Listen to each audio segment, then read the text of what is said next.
Yep. Inside, I want to kill myself. We are on an 0-7 run over the last 2 days. After tonight was just complete bullshit.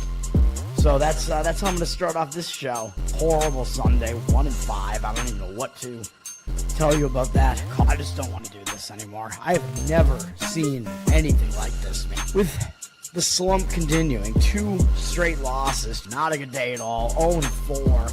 I just have not had a good season, man. What can this slump that I'm on? The slump continues. I've reached a new peak, actually. I'm going to burn my Bruins hat, man. I don't know what is going on with the Bruins. March 8th, is that what it is? I don't even know. It's March 9th, I think. Who even knows, man? I don't know what day it is anymore. I don't even know what day it is anymore, man.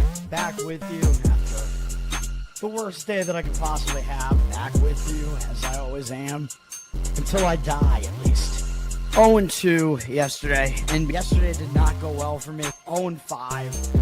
The worst month that I've ever had in my 18 years doing this. I don't know what to even tell you about this anymore. Broke the slump yesterday as the slump discontinues. The slump continues. Somebody fucking kill me, please. I don't even know what I should do at this point other than potentially end it all. What's up, everybody? It's Toad back with you with a new branding on the show. This is Toad Stool Sports now. Shout out to Jeffrey for the new name of this, and shout out to AI for the logo for this. Emily, what's up? Oh, thank you. It's not as bright. That's the one thing I don't like about it. I don't like the lack of neon green here, but I like the name better. It's better SEO, although I found out that some other guy on YouTube that has like 2 videos has the same name. Screw him, because I got the @Toadstool Sports. He has some other handle. He's only got 2 videos. He's a loser. I'm the real deal. I'm the real Toadstool Sports. Let's go. We lost yesterday on the show, though. Jeffrey, what's up? Thanks for hanging out again. It's new. Yes. Thank you. Well, hopefully it has more. I mean, the main goal is SEO, though. Like, I mean, I love puns, but whatever. Also, we're taking a little dig at Dave Portnoy. I'm better at reviewing pizza than he is. I'm more of a pizza expert than he is. I know more about pizza than he does, and I'm less of a grifter than he is. So, and I am just as bad to my employees as Dave Portnoy is, and my only employee is myself, though. So that's the difference. All right. I don't know if we're allowed to show that, but okay. I need some more. I need like drops. I got to get my my Rick Pitino video up here. Him saying that he's gonna like kill himself or whatever it is. I don't know. Like that. He said it in jest. Okay, just like me. Maybe I do. Yesterday on the show, I don't know what to say, man. We had Cleveland State. That was bad. That was a loser. Well, I don't want to say it was a loser the whole way because they were kind of still hanging around in that game. The number did go up against them, so you could have gotten about 23 if you waited a little bit. Really just a ridiculous shooting performance from Northwestern, though. Like something that you would not expect. They shot like somewhere around like the 66% range and like 64% from 3-point range. That's just something you never, ever see. So there's just nothing you could do about that. Grand Canyon was an easy win. That was my better of the 2. I shouldn't have added Cleveland State. That was the one that I added like during the show on the fly. I shouldn't have added it. That was my mistake. But Grand Canyon was my best college basketball place, so that was a winner. I tried to push it, and it did not work out. Now I have my microphone cord tangled here, or my headphones, headphone cord tangled here as I try to take it off. Taking it all off, baby. But yeah, Grand Canyon, easy win. Washington Wizards were a win for us in the NBA. They should have won outright. They were winning that game outright throughout the 4th quarter, and then it went into overtime, and I'm just like, you're not going to do this to me, right? Like, I've had some very rare situations, usually in college basketball, where a huge underdog goes into overtime and they don't even cover. most notably was long ago, before I was streaming and doing shows and whatever. I had one with Minnesota plus, I think, 11 or maybe even 12 at Michigan State in college basketball way back in the day. And it went into overtime after Minnesota was winning most of the game outright, and they wound up not covering. You guys could, if you look back, you could probably find that it was a long time ago, probably 2010, 2011, maybe. I don't know. That was, I mean, I still remember that because that was one of the worst beats that I've ever had. But Washington was able to cover. They lost by 2. I wanted the outright win because I always recommend putting a little bit on the money line, like 3% on the money line in that case. But that didn't happen. The LA Clippers, they stunk. They blew it. I mean, the game was close statistically. They lost outright by a couple. I think they lost outright by a couple of points. Just, yeah, not great. I don't know. I don't know what else I could say about that. They had the lead early, and they never were able to extend it. And the Green Bay Packers, of course, also lost to give us, well, the Clippers were the last play of the night. So if that one went our way, we would have had a winning day, but we did not. The Green Bay Packers, I don't know what that game was, but the offense was so bad that I won in fantasy because I went into last night with like a 15-point lead going up against Jalen Hurts, and he scored like 11, and I won. It was just such a bad offensive game. I mean, I'll take the win in fantasy in my main to improve to 8-2 during Mahomes' bye week, Mahomes and Rice. But even so, I did not want to lose that on Green Bay because I also had them in my pick 5, and now I went 4-1 in that because of that. So I'm dropping down in the standings. I think I'm still in the money, but not as high. And, you know, that hurt my week overall, obviously. Now I'm 3-1 in the NFL on the show this week. And that hurt my, like, overall pick'em pools, obviously, because I just took Green Bay in all the pools. So, yeah, not happy about that. It was a nothing game. I think it to the third or fourth quarter, maybe, even, and they were down 3-0. They gave up a touchdown on like the one big play of the game. They were down 10-0. They drove. They got a touchdown. They had other chances. They got the ball back. They didn't really get into field goal range. And the way the wind was blowing, and you could see, like, because McManus had tested it out down that end, and he was short. He was not going to kick a 64-yard field goal. Like, you're asking him to tie the game with, it would have been the longest field goal ever made at Lambeau. Like, that's really what you want to try with kind of an aging kicker. I think they should have just gone for a Hail Mary, dude. Like, if Jordan Love is Aaron Rodgers, you saw how many of those Hail Marys Aaron Rodgers was able to complete. I think he had like 3 game-winning, like 50-yard Hail Marys basically in his career. Well, his career's not over yet, but I don't think he's going to do it again. But that's what they should have done. There was no way they were going to make that kick. I mean, I guess I get what they were trying to do where they ran an extra play on like an out pattern because I don't think they had any timeouts left. So they were trying to get like 5-6 yards on an out pattern, like catch it real quick, get out of bounds. They tried to do that. Love had to throw it away, and they had to kick the field goal at that point. Or, well, they didn't have to. They could have thrown the Hail Mary still, which I think is what they should have done. They should have just thrown the Hail Mary. I mean, one shot at it, but the kick was never even close. I mean, he shanked it too, but it was never going to be close. And I think Philly iced McManus too, and I think he actually went through with the kick when he got iced, and that was short too. Like, there was no way he was going to make it. They should have just taken the shot for the win. Go for the Hail Mary. I'm not happy about that.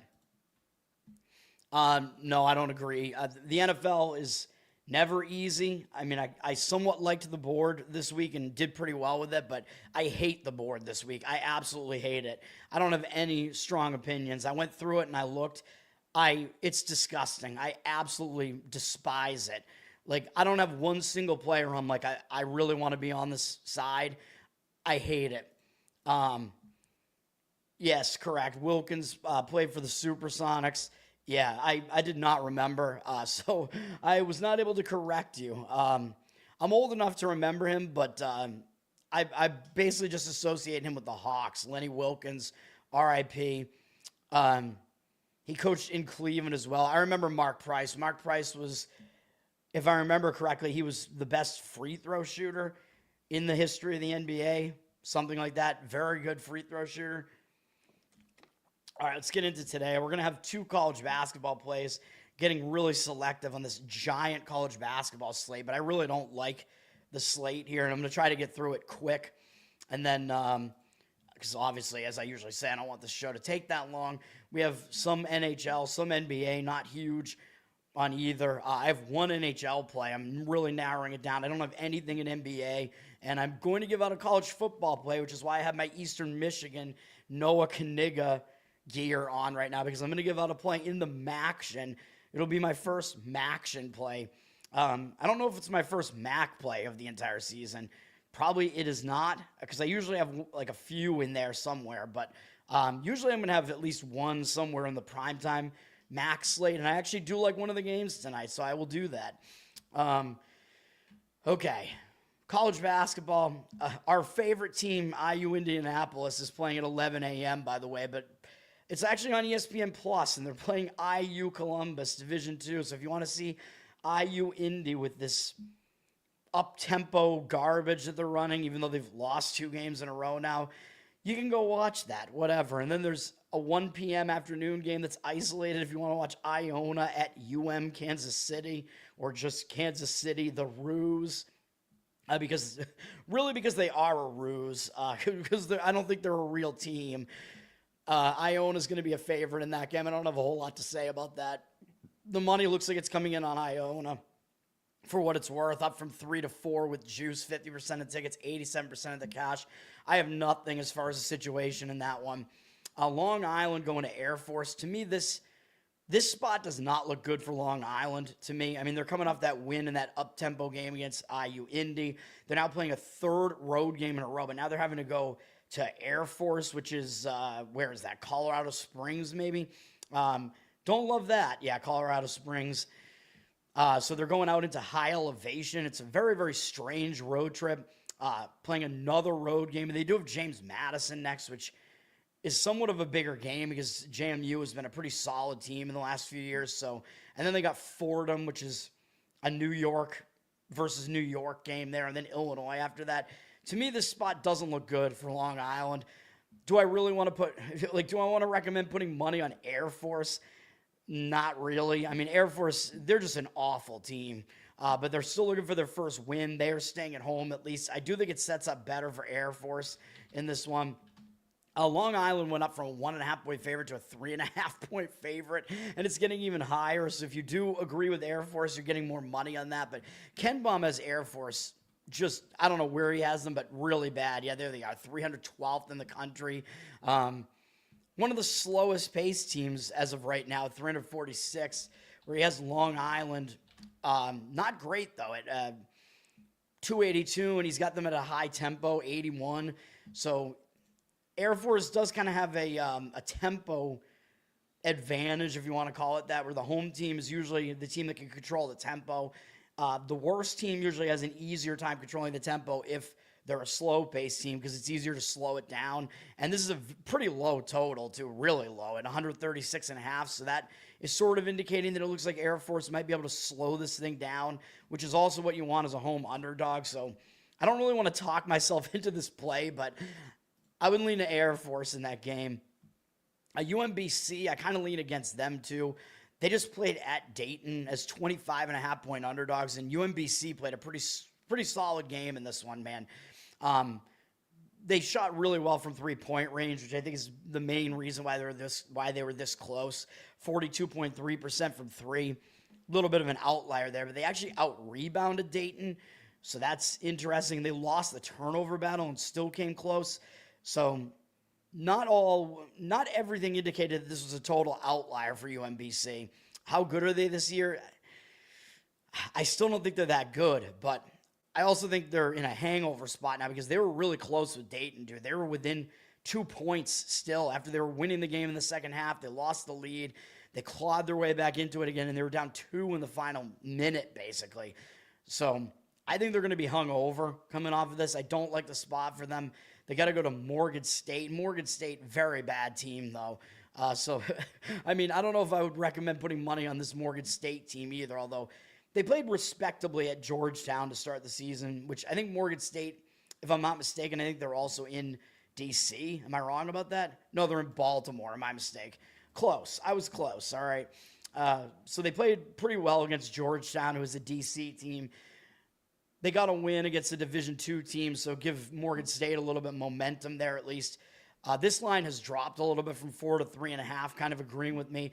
I would take the points with Morgan State if I was going to do it, but Ken Baum has them as really, really bad. Like one of the bottom 10 teams in all of D1. He's got them as actually a fast-paced team, which is really, really strange. Like a fast-paced team that's really bad. It doesn't really profile that well to me.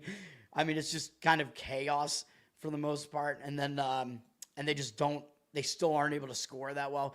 UMBC also plays fast, though. Not quite as fast, but it's not going to really throw them out of what they want to do because they're 84th in tempo this year. And UMBC, really bad defensively, though. So both of these teams are bad defensively, although Morgan State typically can't score. So that's the advantage that UMBC has. The offense is way better. But laying points on the road with a really bad defense like that, I don't like that either. So I would take the points with Morgan State, but man, I mean, right now I'm just trying to avoid being on like really, really bad teams and trying to be selective, but I do have those leans there. And that's getting into the evening slate. Wake Forest at Michigan is the first like big conference matchup of the night at 6:30 p.m.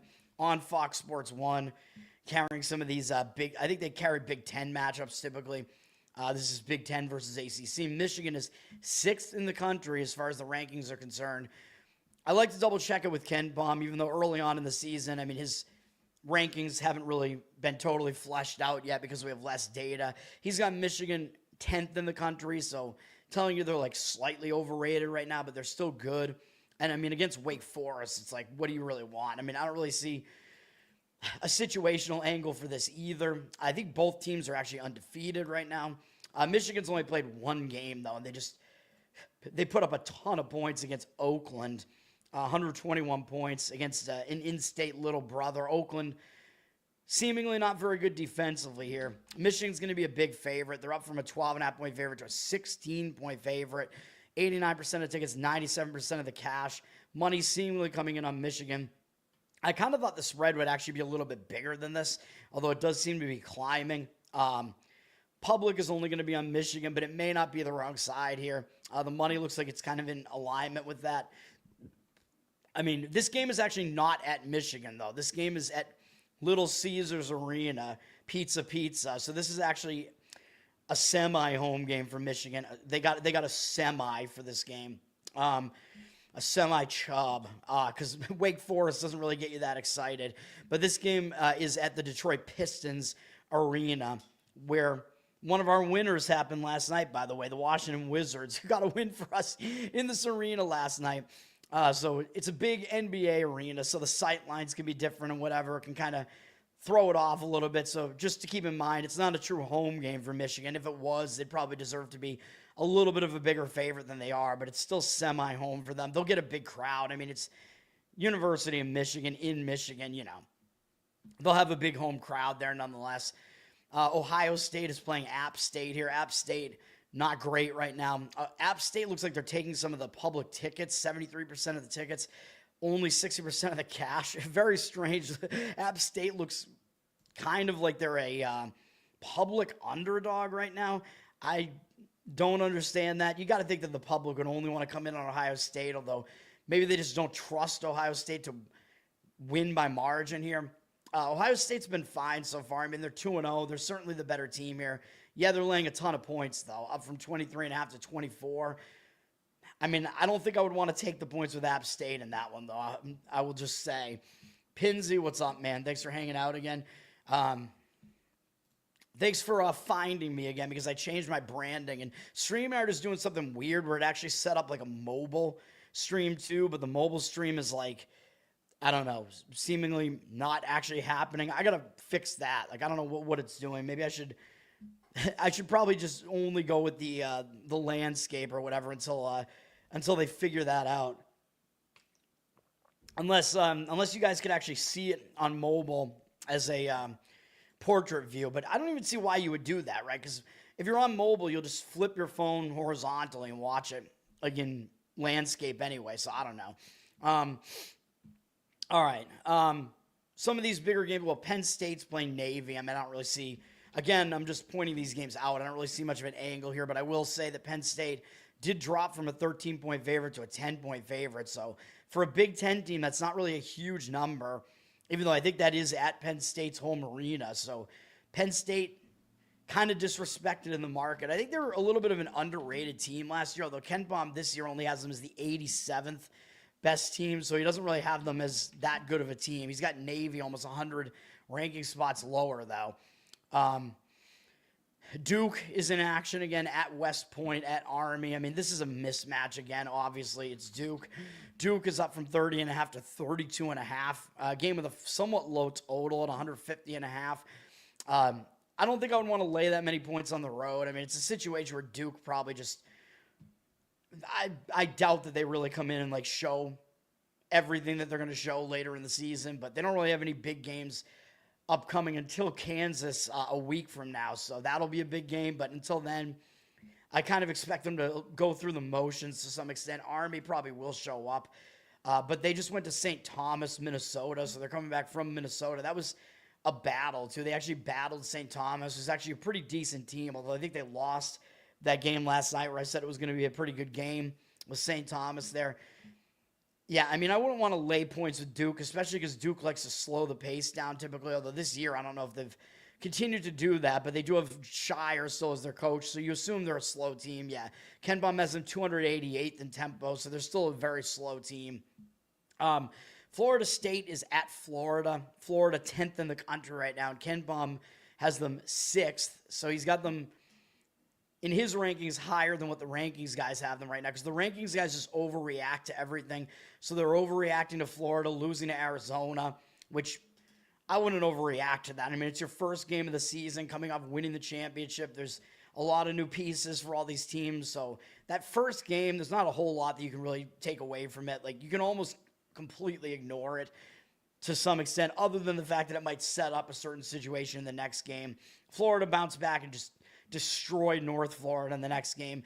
Both teams are going to show up for this, I would say, although Florida State, you could argue, have a little bit more motivation here because Florida has been the big boy in the state of Florida for a while. I mean, there were points where Florida State was the better basketball team, but usually it's Florida. Florida State is 2-0, but they beat two really like low conference teams here, Alcorn State and Alabama State. So really nothing to take away from those games. Florida has faced the way more difficult schedule is what you can really take away from it. As both of Florida's opponents are better than both of Florida State's opponents. So you can't read into these records really at all. Florida is obviously the better team. Florida State, they're a somewhat down program right now, and they've actually become a public underdog, maybe just because they're undefeated. 69% of tickets, only 65% of the cash on them, and Florida has gone up from a 16-point favorite to an 18.5-point favorite. I apologize for all this heartburn. I eat oatmeal in the morning, man. It gives me fucking heartburn. I don't know what else to say about it. I should be popping like Zantac or some shit.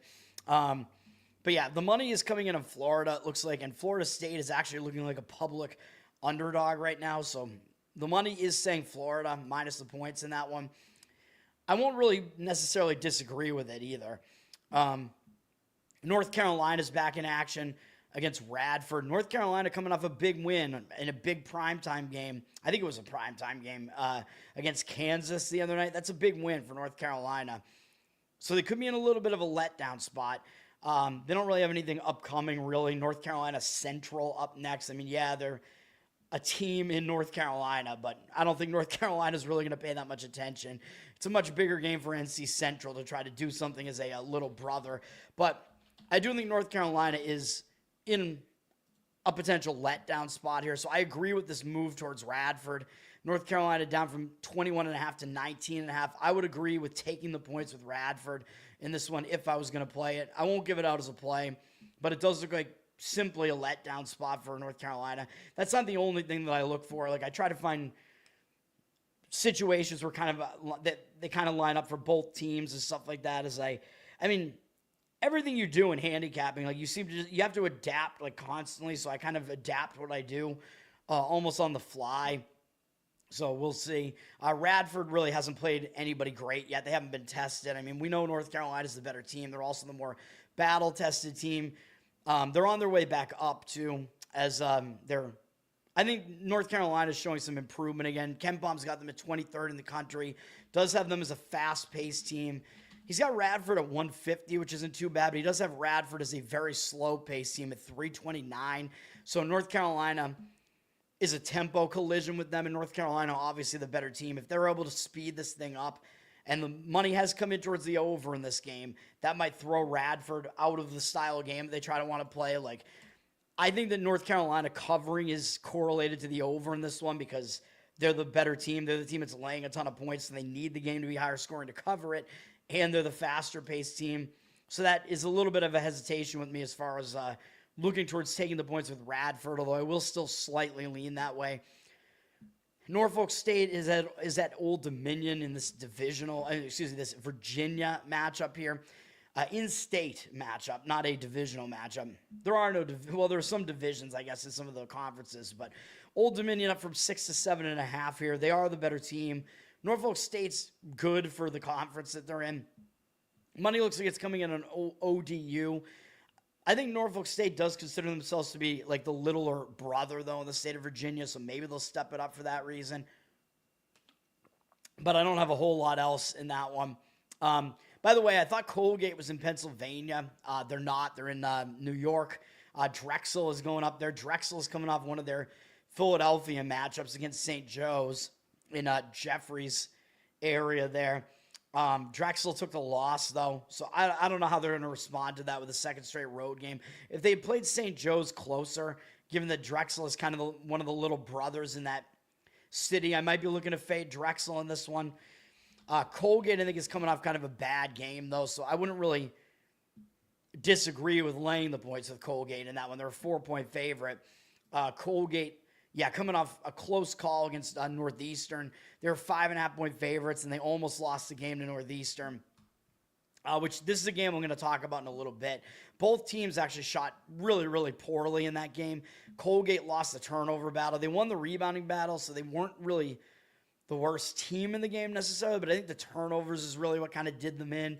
Both teams shot really poorly. Colgate's not exactly as bad as this 0-2 record makes it look, because they did lose to Michigan State in their first game, and they played fairly well in that game. They're going to be looking for a win. They do play Illinois up next, though, so I would have a little bit of hesitation on Colgate because of that. All right, and Maryland's playing Alcorn State. Alcorn State really testing themselves early with games against Florida State and Minnesota. They got Maryland. They're going to be playing LSU, Oklahoma. They get Iowa State, Baylor, Ole Miss. I mean, it's interesting, man. Some of these SWAC teams, like last year it was Jackson State. Jackson State started off the season like losing their first 8-9 games at least, something like that, because they played so many difficult opponents that I was like, that's actually good for teams in that conference because they're going to come in. The public's not going to want them if they look at those games because the team has such a bad record, but the team is actually probably not as bad as they look, and they're battle tested. So then you get into conference play, and you're going to actually be a lot better than that, which is what happened with Jackson State last year. I forget if they made the tournament, though, last year. I don't think they were the team that won this conference, although I think it was Grambling, although, yeah. But still, Alcorn State, they may actually do pretty well in conference play after they battle test themselves with all these difficult opponents here. Don't really have too much else to say about this Maryland game here, although Maryland is coming off a loss at home to Georgetown. They do have Marquette up next, so does that really make it a sandwich spot? I don't know. Maryland's up to a 31-point favorite, though. Seems like some of the money may have come in on them early, at least. I don't have a read on it. I don't like playing these bad teams in these games that are complete mismatches, really. I just stay away. Winthrop at Coastal Carolina. Winthrop is coming off almost pulling off an upset at George Mason as 9.5-point underdog. So Winthrop played pretty well in this game at George Mason. Winthrop had a lead late in the game. In the final few minutes, they were actually winning this game, and then they fell short at the end. So Winthrop kind of in a bad spot after that, after playing well against one of the top A10 teams in George Mason. Now a second straight road game. Seems like a difficult spot to me for, I clicked on the wrong game. That was their Mercer game that's coming up next. Seems like a difficult spot to me for Winthrop here. Coastal Carolina, they bounced back from a road loss in their first game by beating the Vulcans. Who is this? I don't know. Virginia Lynchburg Dragons. Okay. Coastal was able to get that win there. By the way, Coastal's court, kind of cool looking, to be honest, with this this aqua color court they got going on there. If you can see my screen here. They will be playing at home again here, I'm pretty sure, coming off a win against a bad Division II team that I assume Division II. I kind of just assume they're all Division II. Maybe they're even Division III. I don't know. But Coastal, at least they get some momentum coming off of that. And I think this being their first home game against a Division I team, I expect them to show up. So I like Coastal in this one. The money may be agreeing with it early on. Winthrop down from 3 to 2.5 here. Coastal is still pretty ugly, though, so I don't know. But I would lean to taking the points with them in that game. UCF is playing against Florida A&M. UCF just lost to Vandy, and they do have Texas A&M up next, so I guess it's debatably a little bit of a sandwich spot, although UCF was not that close in this game against Vandy, although it was Vandy coming into their place, so it was the game that they do get up for, although they lost by double digits. They came close to covering at the very least. UCF up to a 25-point favorite here. I mean, I would probably lean towards fading them in this game, but I mean, Florida A&M, really bad from a bad conference. I mean, do you really want to have money on them? Personally, I would not, but I don't think the spot is that great for UCF. Villanova's got a game today against Sacred Heart, which I forget where Sacred Heart is. Let me see. Where are they at? Fairfield, Connecticut, is that right? Yeah, I think that is right. I guess that makes sense. So, yeah, Villanova, I mean, they're coming off a win over Queens, which was one of our losses on the show, barely, by 1.5 points. There's not really a whole lot to say about the situation here. I mean, Villanova's obviously the better team here, even though they're still not a great team as far as their conference is concerned. They're a 20-point favorite. The cash percentage looks like it's taking the points with Sacred Heart. 57% of tickets, 74% of the cash coming in on Sacred Heart. And Villanova, notoriously a very slow-paced team, so not really a team I'm looking to lay points with, especially with a big spread like that, because that's just not the style that they play. All right, trying to get through some of these. Jeffrey, you can go to this Philadelphia game here between LaSalle and Temple if you want to.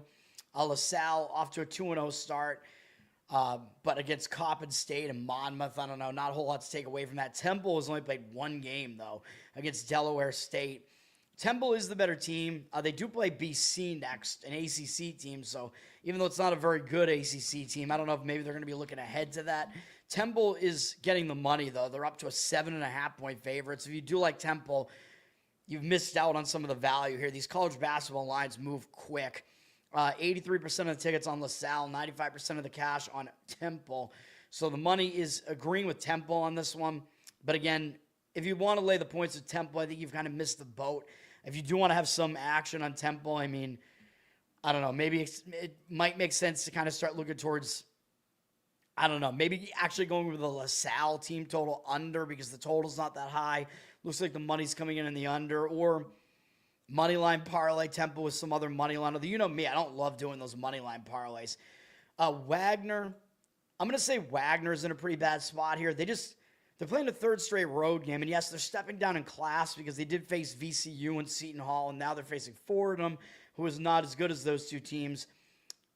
And my other hesitation with fading Wagner, other than the fact they played a difficult schedule so far, is that Fordham, I think they consider Fordham to be like a bigger brother in New York City, because Fordham, I believe, is it's either Manhattan or the Bronx. I forget. They're in the Bronx, and Wagner's in Staten Island.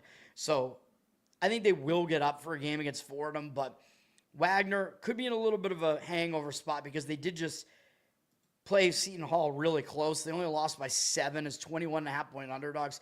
Wagner was winning this game at one point in the second half, so Wagner falling short, playing a game like that is a big underdog, although I don't think Seton Hall is very good. And Seton Hall, they do not score a lot. So I thought Wagner, maybe I don't know if I should have given it out as a play, but I did think Wagner definitely had the ability to not only cover that, but maybe be in the mix to even pull off a ridiculous upset.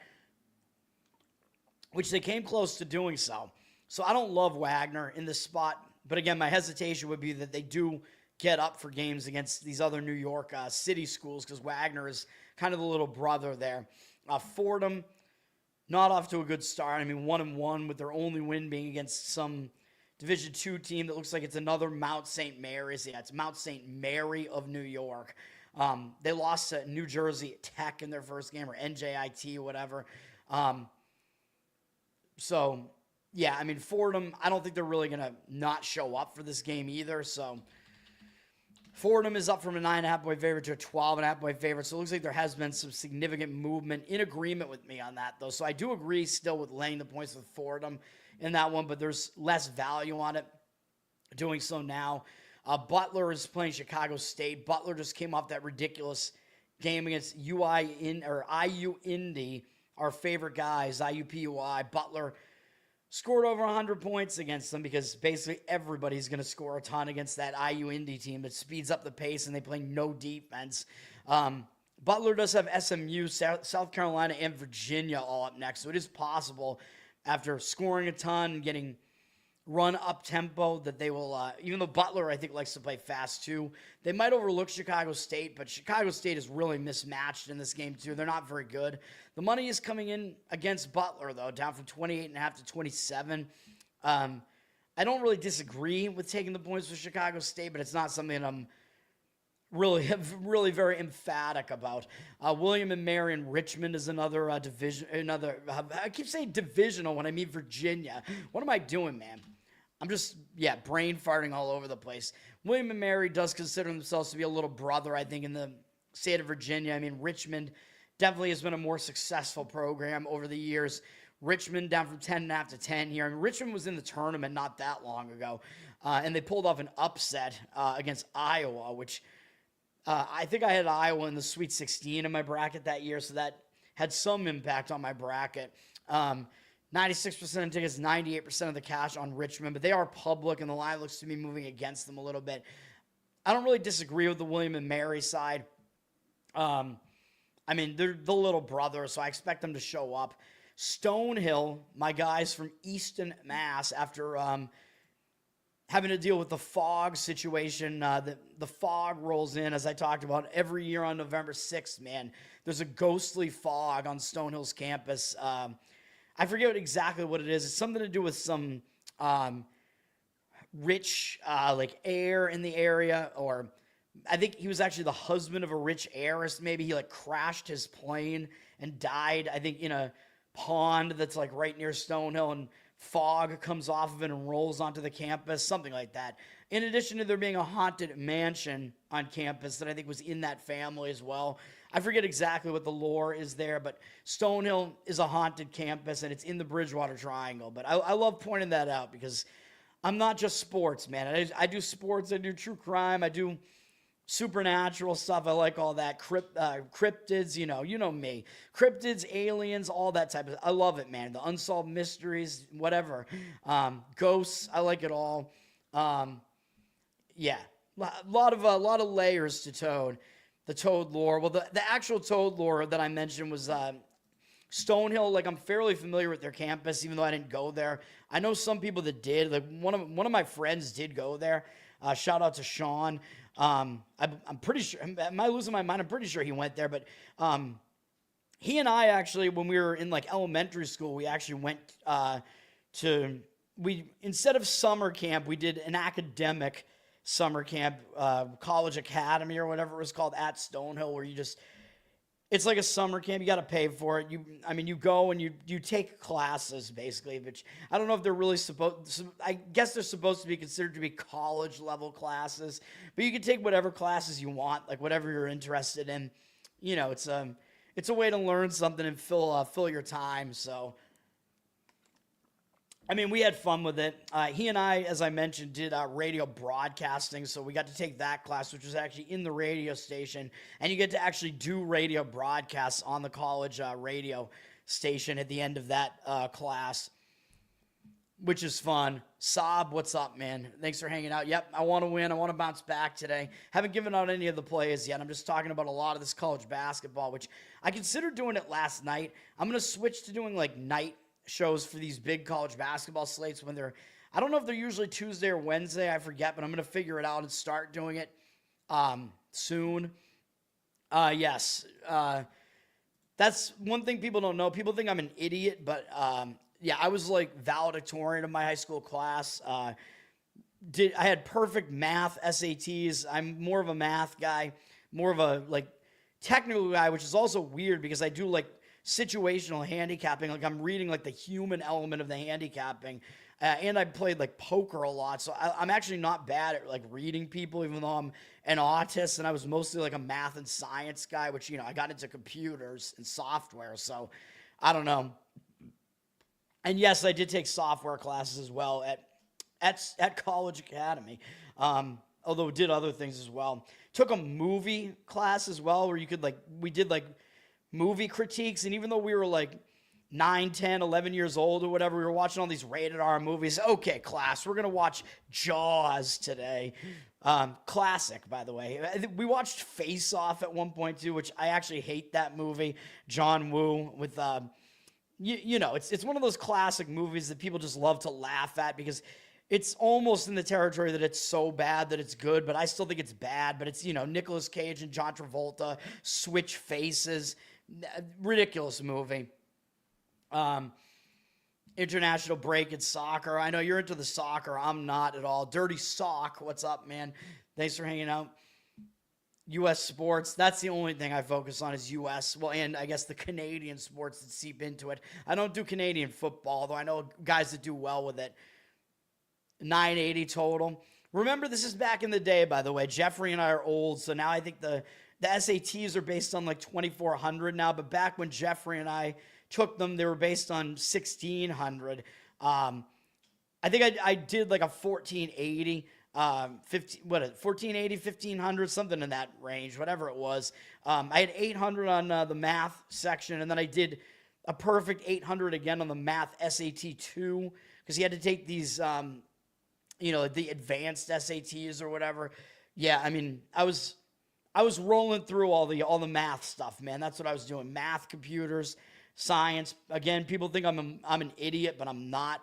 Although I did have a stroke in 2011, which may have brain damaged me a little bit. But, you know, you went to a Catholic school. I went to a public school, but it was a pretty decent public school. And back then it was not heavily politicized, man. You know what I mean? Like, some of the teachers were good and you could actually still learn something.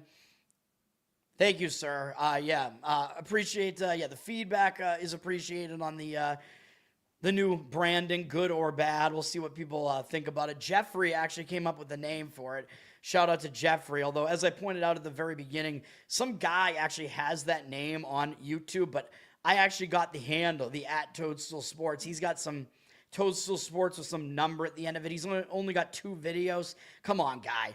I'm the guy. It's me. But anyway, back to Stone. I don't know if there's anything else for me to say about my being a total nerd. But yes, I was valedictorian in my high school out of 339 people, so it wasn't like some small class. And I was, not to brag, but basically when I was a sophomore, I went into I went into the guidance counselor's office for, I think it was something to do with like talking about what we were going to do with college or whatever. And like at that point, the dude told me that like I already basically had valedictorian wrapped up. I'm like, how is that even possible? Like, because there were other really smart people in my class.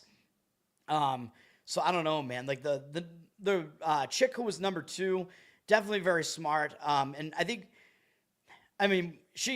got the feeling that she didn't really like me back then because I don't know. I had this air about me that like, well, if people didn't know me, they didn't know this, but like people who knew me kind of knew that I like didn't really do a ton of work. Like I did all the work on time and whatever to get it done because I had to like maintain my grades and I got like straight A's, but and I was in like all the highest level classes and whatever, including taking computer science classes as well. But what was I going to say? Oh, yeah, like I did like the absolute minimum that you had to get that, if that makes sense. And a lot of it just, I didn't have to even think about it. Like math, science, I didn't study at all. It's just like, you know how to do this problem or you don't. You know what I mean? Like I didn't have to study that shit at all. Anything that involves, I'm really good at memorization, and that's how I got through like history and whatever. Anything that involves memorization, like I actually had to make sure that I memorized it, but it was really just spitting back facts and whatever. And then English, I was better at like the grammar stuff than like whatever, like the, the actual like comprehension of the reading assignments, but I did fine anyway in those as well. As long as you like read the books and whatever. Sometimes I didn't do that either, which like we had Spark Notes, Clip Notes, all that stuff back then, so I could, shorten it. I only did that if I didn't like the book though. Like if I started reading all the books, and if I really hated it, I'm like, this is trash. Thomas Hardy, Jane Austen, you're going in the garbage. I'm going to cliff note this. But if it was something I liked, like I actually liked Shakespeare and for whatever reason, and some of the other stuff we read I actually liked, so I actually did read the things that I actually liked. I picked and chose. So whatever. Yes, I am a nerd. I don't know. And my extracurriculars were all nerd stuff too. Like, I was briefly in the audio-visual club, although the AV club actually was notorious for being like a bunch of slackers. Even though I was actually secretly one of those as well. I was only in that briefly. I tried to start like a chess club, but like it was literally just like me. So the chess club just didn't really like take off, and I'm not really that good at chess either. But I was in academic decathlon. That was one of my extracurriculars. We made states a couple of times. We were pretty good, and we had some rivalries with some of the other towns, and got in a physical fight with one of those other towns at one point at one of those state championships. We never won. There were a couple of nerdy towns that are all like Asian kids that would always win, but we did pretty well at that. And then I was in a mock trial as well, which was like not really debate club, but it was like you actually set up these like fake, like actual like criminal trials, and you had to take the role of like either one of the lawyers or one of the witnesses. And I did both at various points. I like being a lawyer better, just because I don't shut up. And we had like a crazy lawyer tandem between me and this chick who I think actually became a lawyer. She was really, really crazy. She was like pretty hot, but she was crazy. And like she was really, really mean to when she would do the cross examinations, and she was really, really mean to the witnesses on the opposing side, to the point where they would like cry and stuff, even though it wasn't even a real trial.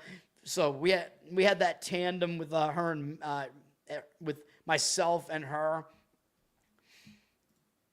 No, we didn't. Oh, the guidance counselor? No.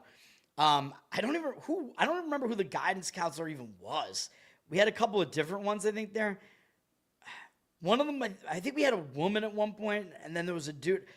Dude, I remember, like, who all my teachers were, but I was never in, like, I remember the principals, but I was in the guidance counselor's office very, very rarely, so I don't really remember. I didn't need any guidance. What are you talking about? So I don't even really remember. Who was the guidance counselor? Man, that's going to throw me off now, man. Wow. You hedged the World Series.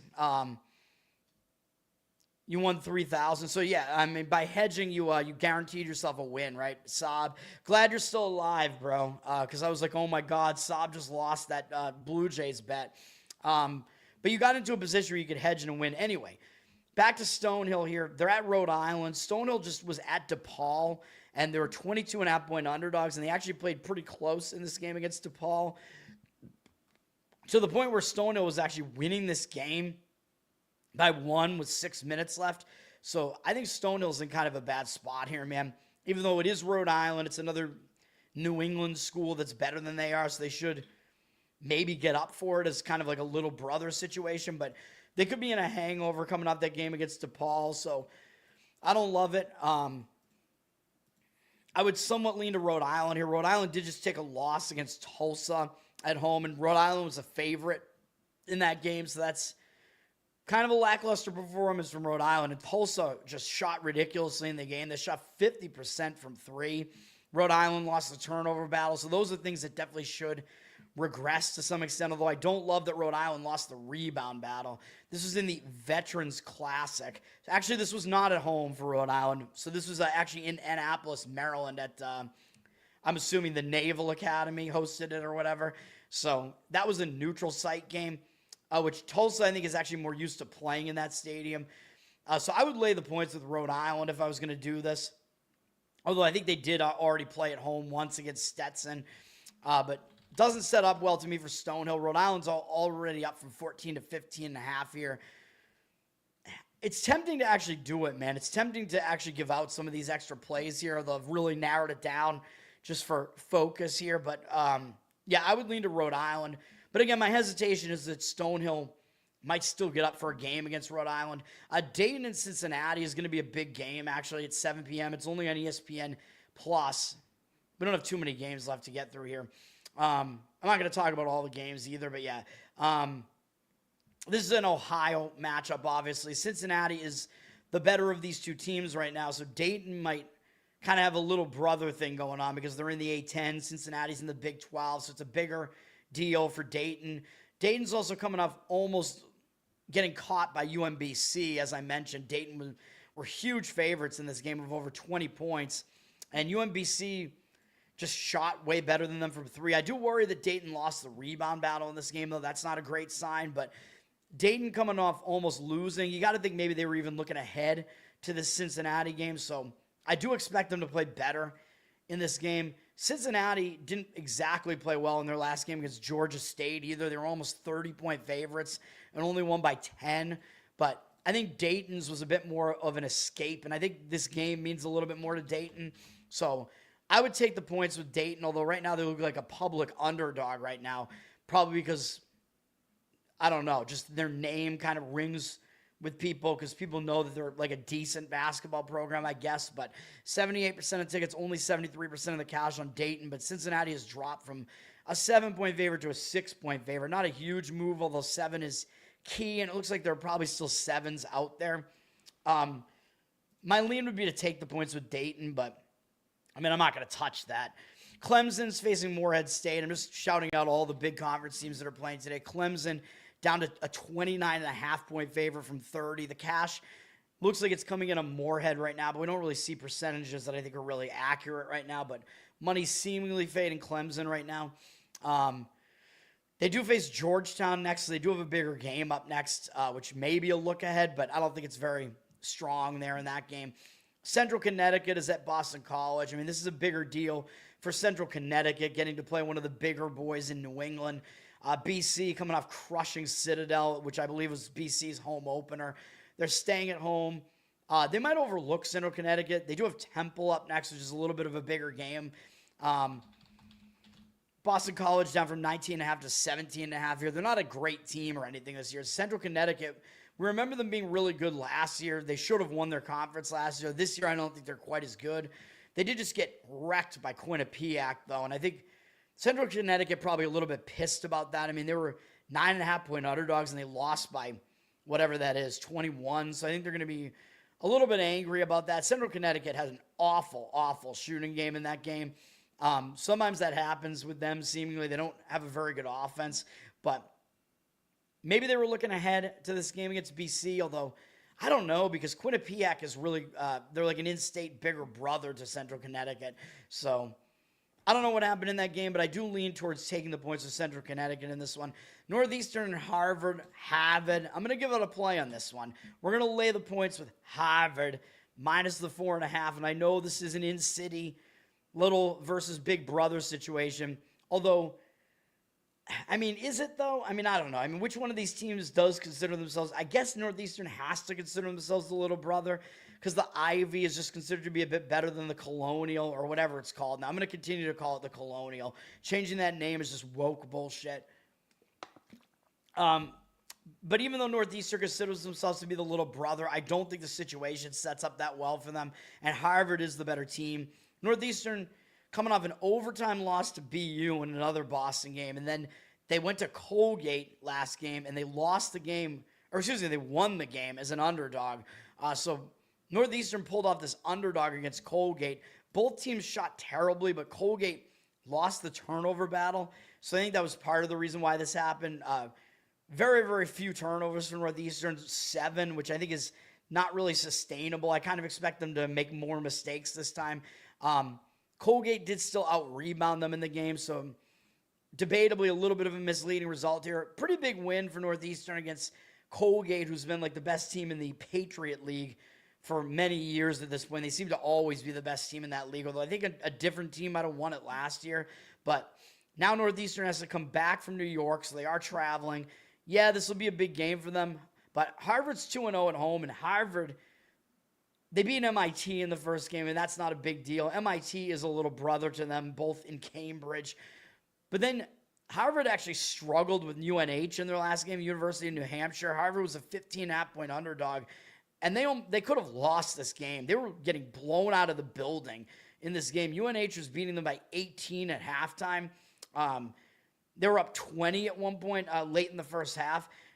It looked like Harvard was going to just completely lose this game, and Harvard wound up actually getting completely back in the game real quickly. Took the lead after UNH coming out of halftime. They scored 2 points in the first 7 minutes of the half. Then they still took the lead back after Harvard basically, I think, kind of took all their momentum away. Somehow UNH got the lead back and had an 8-point lead with 8 minutes to go, basically, in the game. And then they wound up falling short. So UNH wouldn't really want to be on them in their next game, but Harvard had a close call, man, as a big favorite. They should have won this game more easily. So in a situation like that, yeah, I'm going to look towards Harvard. Harvard did shoot really, really well in the game, though, and won the turnover battle. So I do worry about that a little bit, that Harvard actually was worse in this game than what it looks like. Although UNH actually shot pretty well as well in the game.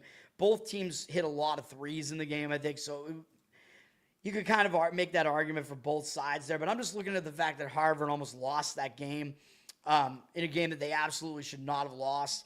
So I think that's going to scare them back into focus, whereas Northeastern's coming off an upset. This line is moving fast, man, so it is agreeing with me. Harvard's up from 5 to 6 already here. 60% of the tickets on Northeastern, so the public seems to kind of like Northeastern here for whatever reason, even though Harvard's 2-0. 85% of the cash, though, on Harvard. The real money looks like it's on Harvard. You could probably still find 5s out there right now. I don't know. I saw the line kind of all over the place. It was 4.5 right before I did the show, though. But laying the points with Harvard is my recommendation there. Of course, this is why I try to do the show early, because these lines move a lot in college basketball, and a lot of them move quick. All right. College basketball taking forever. I also derailed myself with Toad lore. Pennsylvania's at Providence. Providence did just lose in a pretty big game in the Basketball Hall of Fame tip-off against Virginia Tech. And this game was in Uncasville, Connecticut, which is Mohegan Sun. They played where the WNBA Connecticut Sun play, and they will, I assume, not be playing there for much longer, because it seems like they're moving to Boston. Big game for both teams, so Providence is coming off that, losing to Virginia Tech. And they do have Colorado up next, so this is, to me, it looks like a bit of a sandwich spot here. I think Penn might have more reason to get up for this game, and Penn did just lose to a worse team in American University on the road, although this will be a second straight road game for them. Penn does not have a win over a Division I team yet, but I don't like how the spot sets up for Providence. They did move up a little bit from an 18.5 to a 19-point favorite.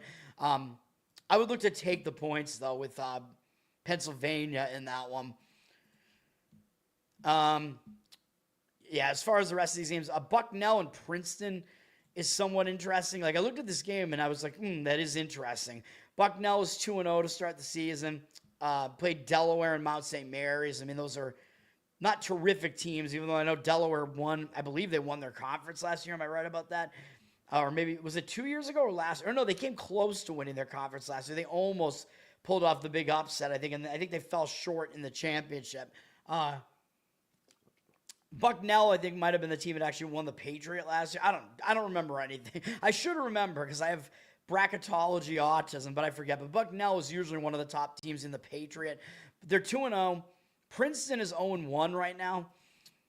Princeton hasn't played a home game yet, and Princeton lost by whatever that is. What is that? 35 points to Akron. I mean, that looks just horrendous. Akron is pretty good, though. Like, Akron is one of the best teams in the MAC. Akron, better basketball team than football team right now for sure. We'll talk about the football team at the end of the show. Akron was a 13.5-point favorite here, so even though Princeton has been one of the better Ivy teams in the recent years, I mean, that line kind of tells you something. That tells you that Akron is quite good. And Princeton just got embarrassed in this game. So I think if that's your only point of data, that's going to skew the perception of your team. So in this game, you have a 2-0 Bucknell team, but Bucknell played two weak opponents. Princeton is 0-1, but they played a pretty difficult Akron team, and they got blown out. But again, it's a bit of an outlier. Akron shot really well. They shot over 50%, over 40% from three. Princeton lost the turnover battle pretty badly.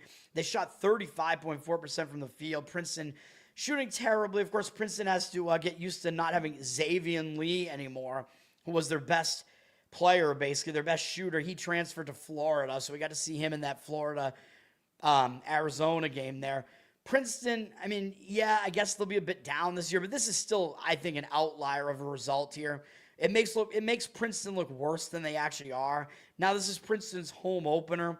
I think they're still a better team than Bucknell, and that is what the line is reflecting. Princeton up from 4 to 4.5 here. Who's going to want to lay points with Princeton as an 0-1 team against a 2-0 Bucknell team after seeing Princeton's only game being like an almost 40-point loss? Nobody's going to want to do that, but that is what I would recommend doing in that game. I kind of like it, to be honest. I just don't know. We don't know who this Princeton team really is yet, but I would lay the points with Princeton in that game. Yale is playing Quinnipiac. Those are two very close geographic rivals, with Quinnipiac being in Hamden, which is like the next town over from New Haven. So Quinnipiac, they're definitely the little brother in this situation. Yale has been one of the better teams in the Ivy, the best team in the Ivy for quite a while now. Yale's coming off a blowout win over Navy. On the road now against Quinnipiac.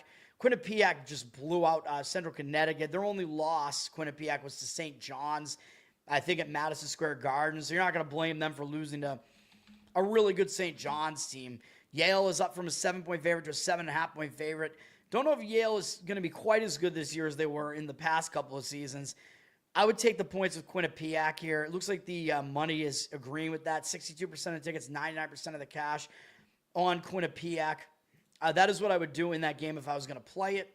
I'm not going to, but I think the little brother situation sets up for them. Eastern Illinois, terrible team, has to go to Notre Dame. Notre Dame, huge favorite, up from 22.5 to 25, but 96% of tickets, only 89% of the cash on them. So the public is on Notre Dame. The money's kind of disagreeing with it. Notre Dame does have Ohio State as their next opponent, so it is possible they just completely overlook Eastern Illinois, but Eastern Illinois is bad, dude. They are bad. I don't want anything to do with it. ESPN at 8 p.m. is the biggest game of the day, probably. We have two big games at night, and this is, I think, the biggest one, as this very upstart Kentucky team, who's ranked 9th now, is playing at Louisville. This is at Louisville at the KFC Yum Center. A terrible, terrible name, dude. They should call it the Finger Licking Good Center. If you remember KFC, they made two horrific decisions in 2020. COVID was a disaster, dude. In KFC, they did two things. They got rid of their potato wedges, which is unbelievable to me because they'd had those around since like the 90s. I remember as a kid when they brought them out, dude, KFC potato wedges, they're honestly one of the best like potato sides that you can get at any fast food restaurant. I'm not a huge fan of KFC's chicken. It's mediocre, like pretty much at best, but I mean, I'll eat it sometimes, but the wedges are like the thing, man. The wedges are the jam. I can't believe they got rid of the wedges. The seasoning works really well on them. The crisp, like, exterior, and then the, like, soft potato on the inside. It's like a perfect mix. No, we're just going to get rid of those and replace them with fries that just are kind of soggy and have the same seasoning. What are you doing, KFC? But I have good news because KFC brought the wedges back within the last like few weeks or so, and hopefully they keep them on the menu. When they did it, I went out and I got some. I'm like, dude, I need these wedges. So they brought them back. Yes, KFC, thank you for that. Keep them. The other thing that KFC did in 2020, though, is they changed the name of their signature sauce, the KFC finger-licking good sauce to just be the KFC sauce because, we can't tell people to lick their fingers. We're all a bunch of pussies now. COVID is out there, man. You can't lick your fingers anymore. We can't use that slogan anymore. Now it's just the KFC sauce. Come on, man. Which, by the way, I do enjoy the sauce. I don't think it's as good. It's their, variation of that signature chicken sauce. It's whatever they put in it. I don't even know what goes in it, but I'm assuming it's mayo-based. There's some tang to it. Whatever's going on in there. Some pepper in there. Doesn't beat Chick-fil-A sauce. Chick-fil-A sauce and Cane's sauce are both still the top two. Wendy's brought out a new signature one with their tenders, which is very heavy on the black pepper, in my opinion. And I don't love it. I think it's okay. KFC sauce is decent, I would say. And I think Popeyes doesn't really have their own version of a signature sauce like that. Popeyes Blackened Ranch is the way to go at Popeyes, by the way. You know me, dude, I'm a fast food connoisseur. I can tell you what to do with fast food, especially the bigger chains that are everywhere, because I'm in New England, so we don't have a lot of those southern chains or Midwestern chains, and we don't really have any of them, but we do have Chick-fil-A. And Chick-fil-A infiltrated up here after we didn't have it up here for a long time. But Chick-fil-A, they made a huge mistake, too. They changed their waffle fry recipe, and now their waffle fries use, pea protein or pea something. I don't know. Not urine, but peas. Maybe it's urine. I don't know. But their waffle fries taste like absolute cardboard. Now, they absolutely destroyed their waffle fries.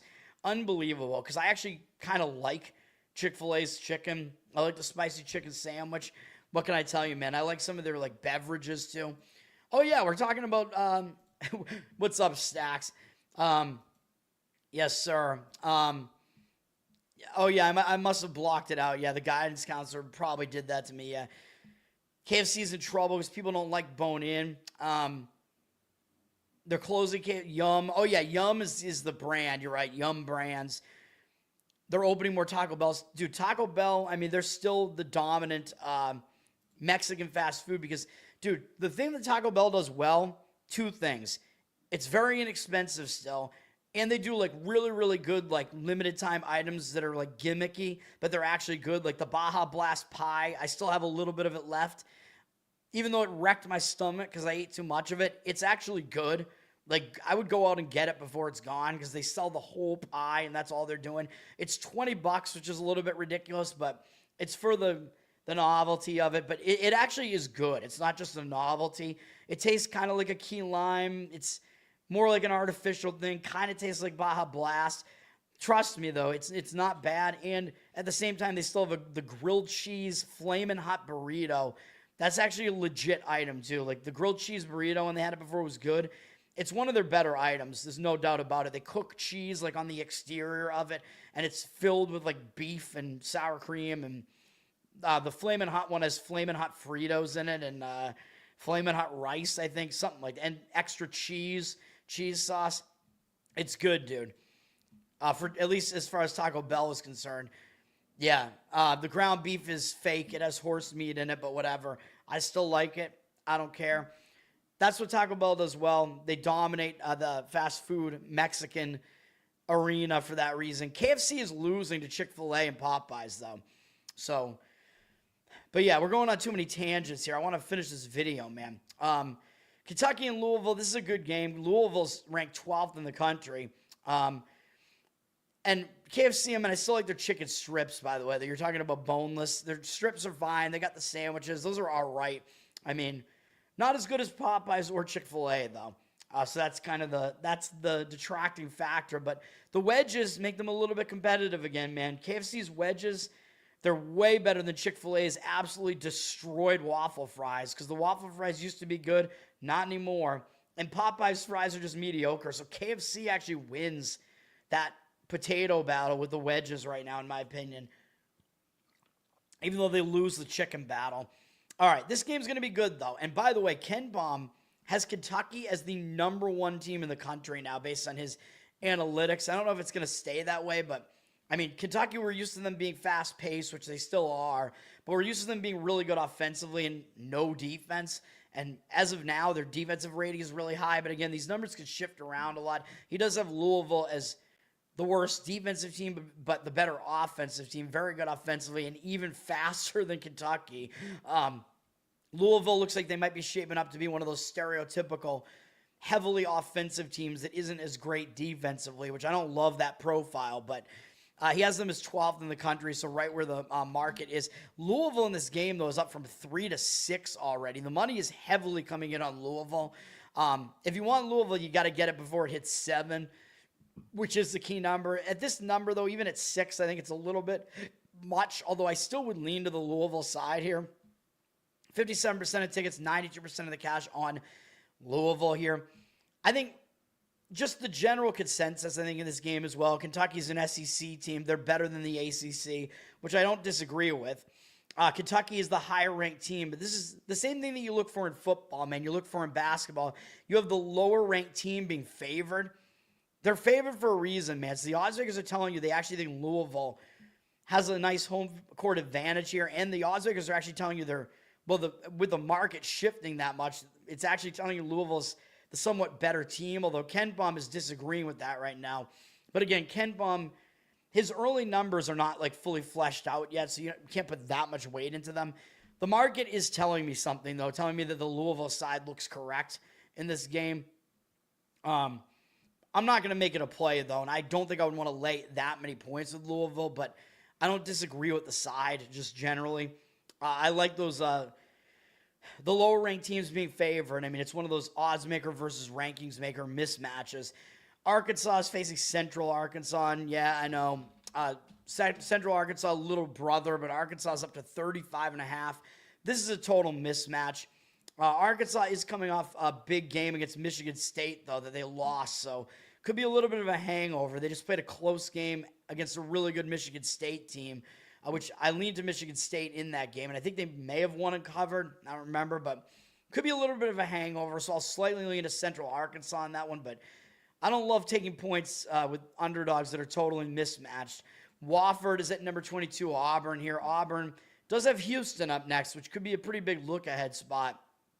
So maybe Wofford is able to do something in this game. Wofford got their first game of the win of the season after they lost in a blowout to George Mason in their first game. Auburn, not as good as they were last year, and they're under their new coach, Stephen Pearl, Bruce Pearl's son. Auburn up from 24.5 to 26.5 here in this one. Again, it's for me, it's kind of a wait and see on what's going on there. I mean, I would slightly lean to taking the points there, but I'm not going to do anything with it. Kansas is against Texas A&M CC. Kansas just lost to North Carolina. Could argue it was a bit of a letdown spot. They do have that this is going to be a bit of a hangover spot now, I mean, after that game. They do have Princeton, Duke, Notre Dame, and Syracuse, and UConn, and Missouri and NC State all coming up next. So all bigger teams pretty much after this. So they might overlook A&M CC a little bit. And A&M CC was one of our games that we won on with Tarleton State the other day. Kansas up for 25 to 27 here. I would look to take the points with A&M CC to play better and bounce back here. Kansas looks like they are improving a bit, though, with Dickinson being gone. I think is addition by subtraction, to be honest. So I'd probably take the points in that one.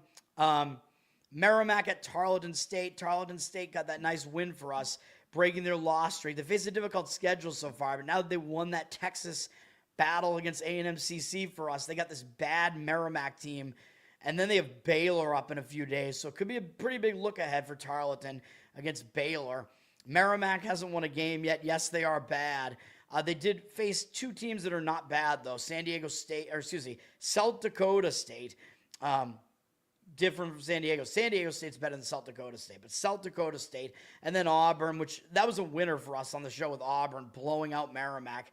But now Merrimack is facing a second straight road game. It is a pretty unfamiliar environment to them going into Tarleton, so I don't really want to do it, but I would lean to taking the points with Merrimack based on the situation.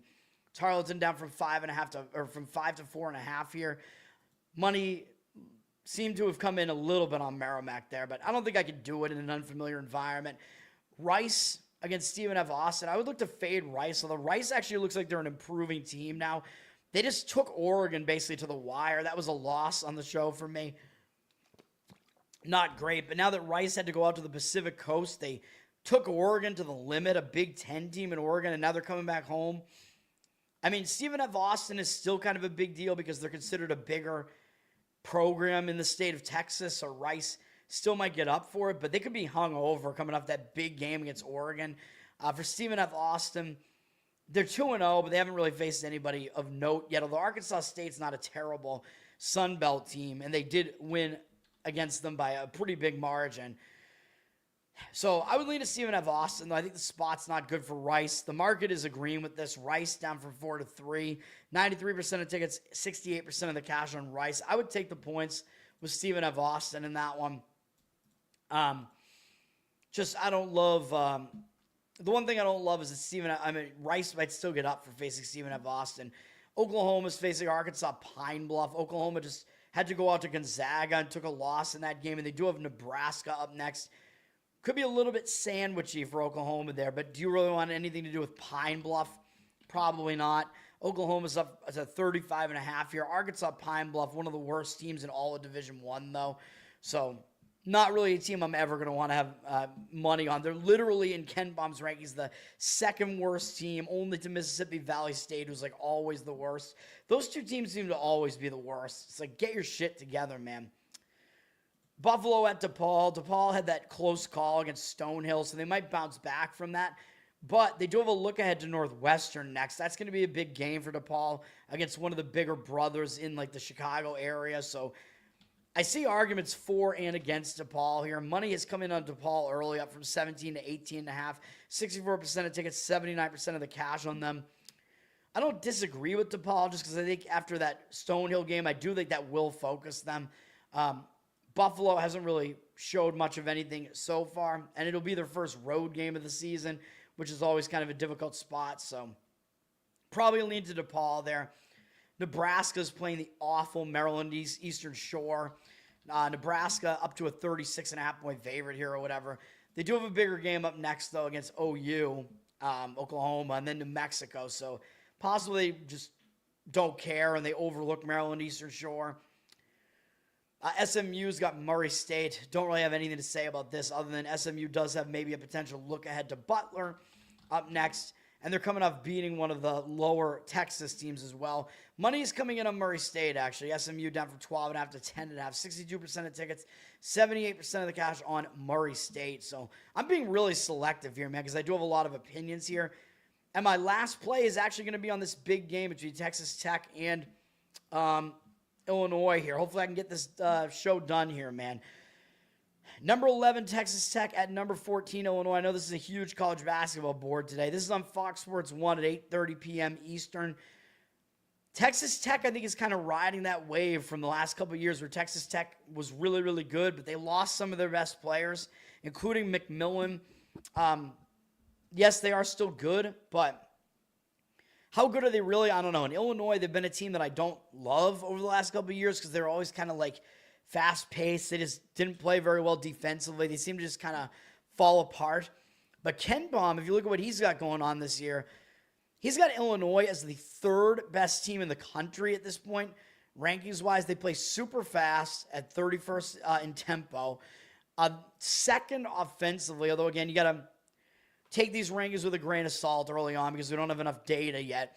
12th in defense as well. So he's got Illinois really, really good so far. And he has Texas Tech good, but at 14th in the country. He actually has Texas Tech worse both offensively and defensively than Illinois. But the big thing here is the thing that I think is accurate already is that Texas Tech is a slow-paced team, 274th in tempo.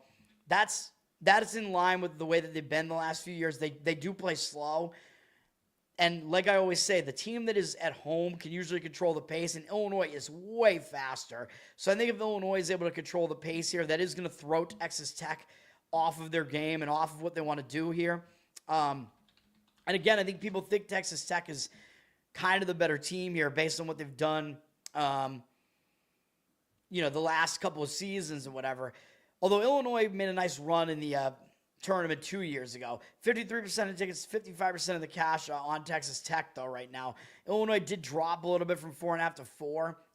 Earlier, I saw the money coming in on Illinois, though. We'll see how the market shapes up later on, but this is another one of those situations where you have the lesser-ranked team being favored here, and this is one that I like more. Again, I think Texas Tech is kind of riding that wave from what they did last year. They haven't played anybody yet, and this is their first true road game of the season, so I do like to fade teams in their first true road game of the season. Illinois has already played twice at home, and they have scored, man. Although, yeah, that might mean the public is going to want Illinois a little bit more because they've scored 113 points in each game. I don't expect them to do that again here against a much better opponent, but still, both teams haven't really played anybody good yet. And again, this is at home for Illinois. Texas Tech having to go on the road, I don't think it's a great spot for them. I think Texas Tech's opponents have actually been a little bit worse than Illinois' so far. Yeah, I think Illinois, well, we could tell actually based on Ken Pom. Ken Pom, let me see. By the way, he has both teams, both teams around the same in the luck index. The luck index is basically, if the team's lucky, it means they're winning more games than they should right now based on the statistics.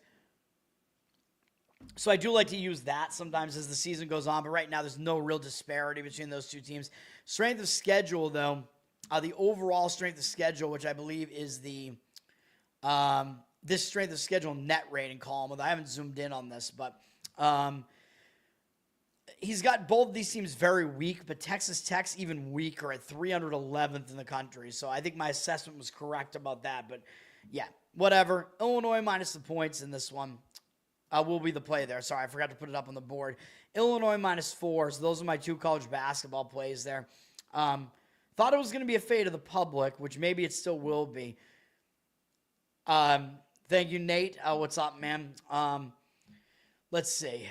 The other games that are remaining here, Wisconsin playing Ball State. I mean, Wisconsin's ranked at 24th in the country. I don't think there's a whole lot to look at in this one. Wisconsin's up to a 26-point favorite here in this one. Whatever. I mean, I don't have a whole lot to say about this. Not really anything upcoming for either team here. Arizona, 5th in the country, playing little brother Northern Arizona. Arizona does have UCLA and UConn as their next two games, so it is possible it's a bit of a look ahead here. They're up from 34 to 35.5, though, although they're very public. But do you want to really take Northern Arizona here against Arizona? I personally don't, although the spot seems to set up that way. I mean, if I was going to play it, I would say Northern Arizona plus the points, but I don't want to touch that one.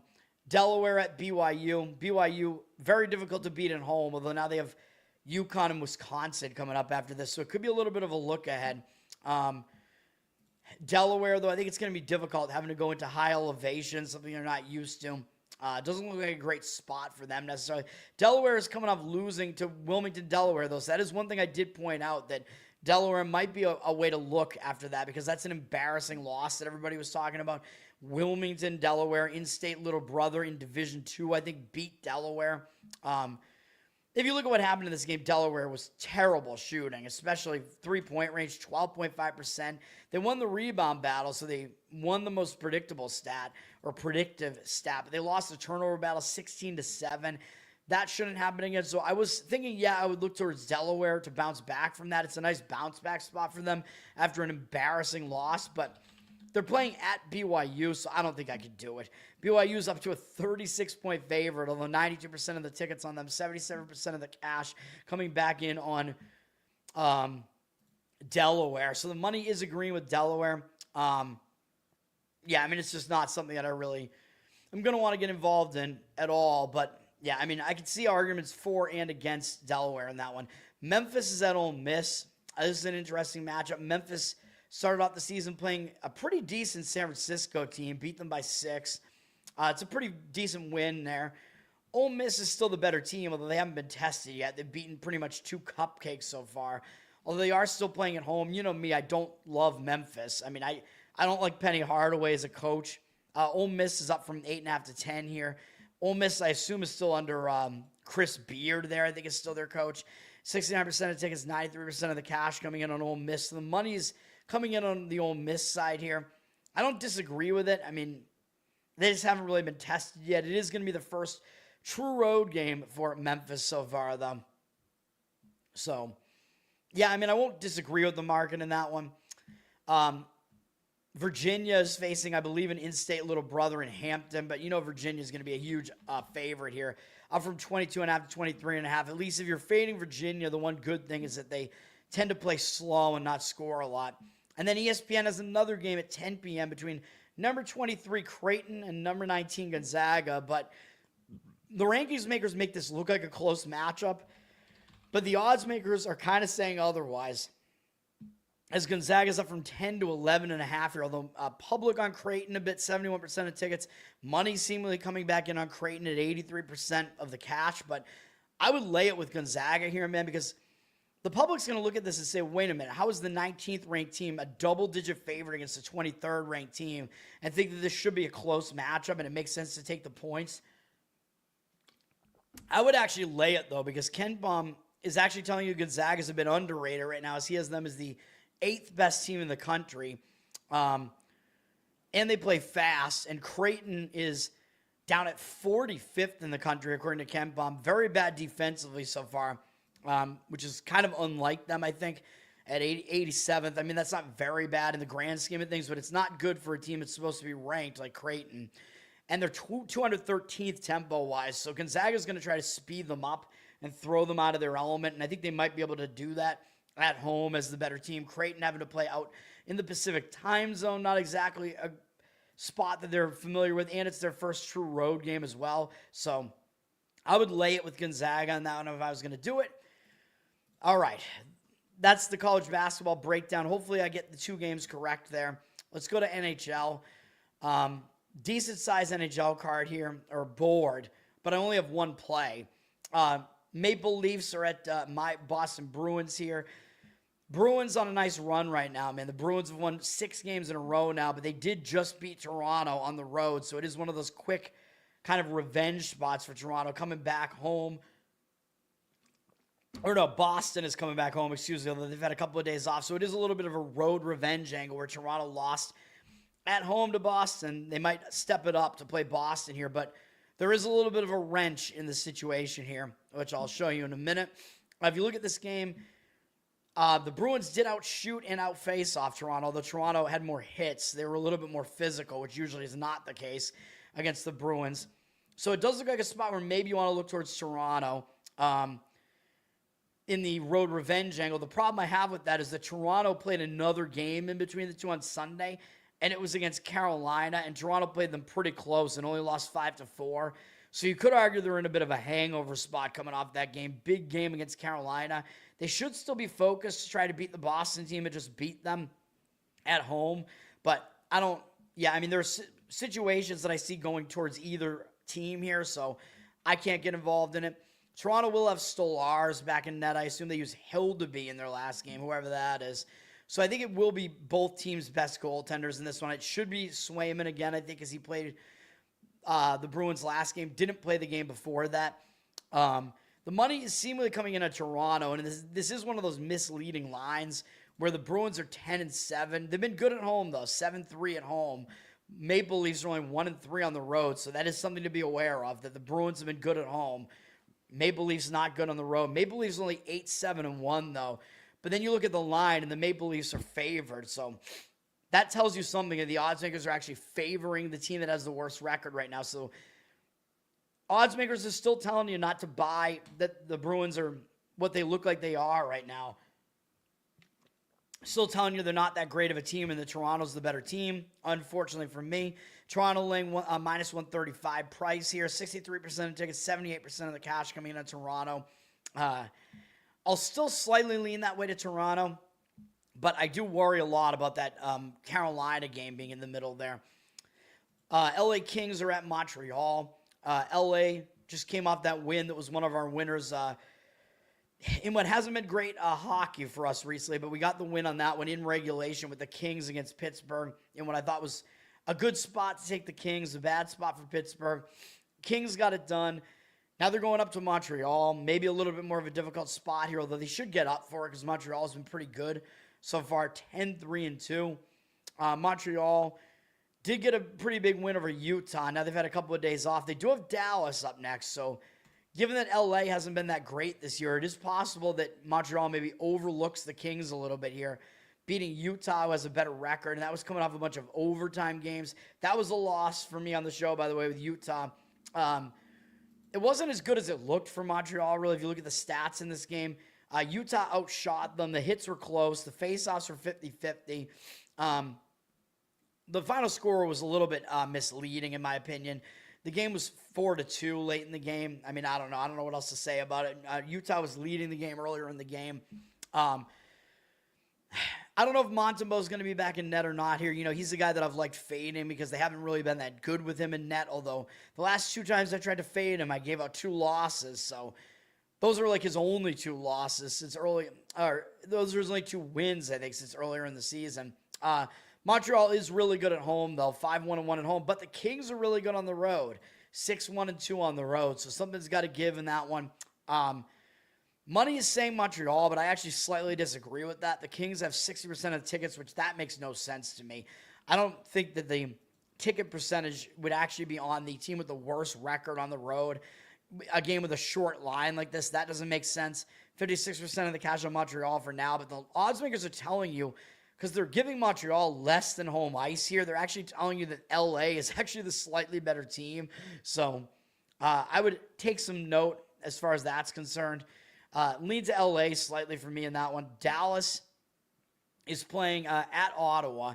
Dallas playing a 3rd game in 4 days, all in different cities, kind of going all over the place. They went to Nashville, then Seattle, then back out on the road to Ottawa. They beat Seattle in their last game with DeSmith in net, so Ottinger will be back in net here, so it's not all bad for Dallas. Probably they'll still focus on Ottawa. Ottawa's a decent team. Ottawa just returned home from a road trip and still got a win against Utah.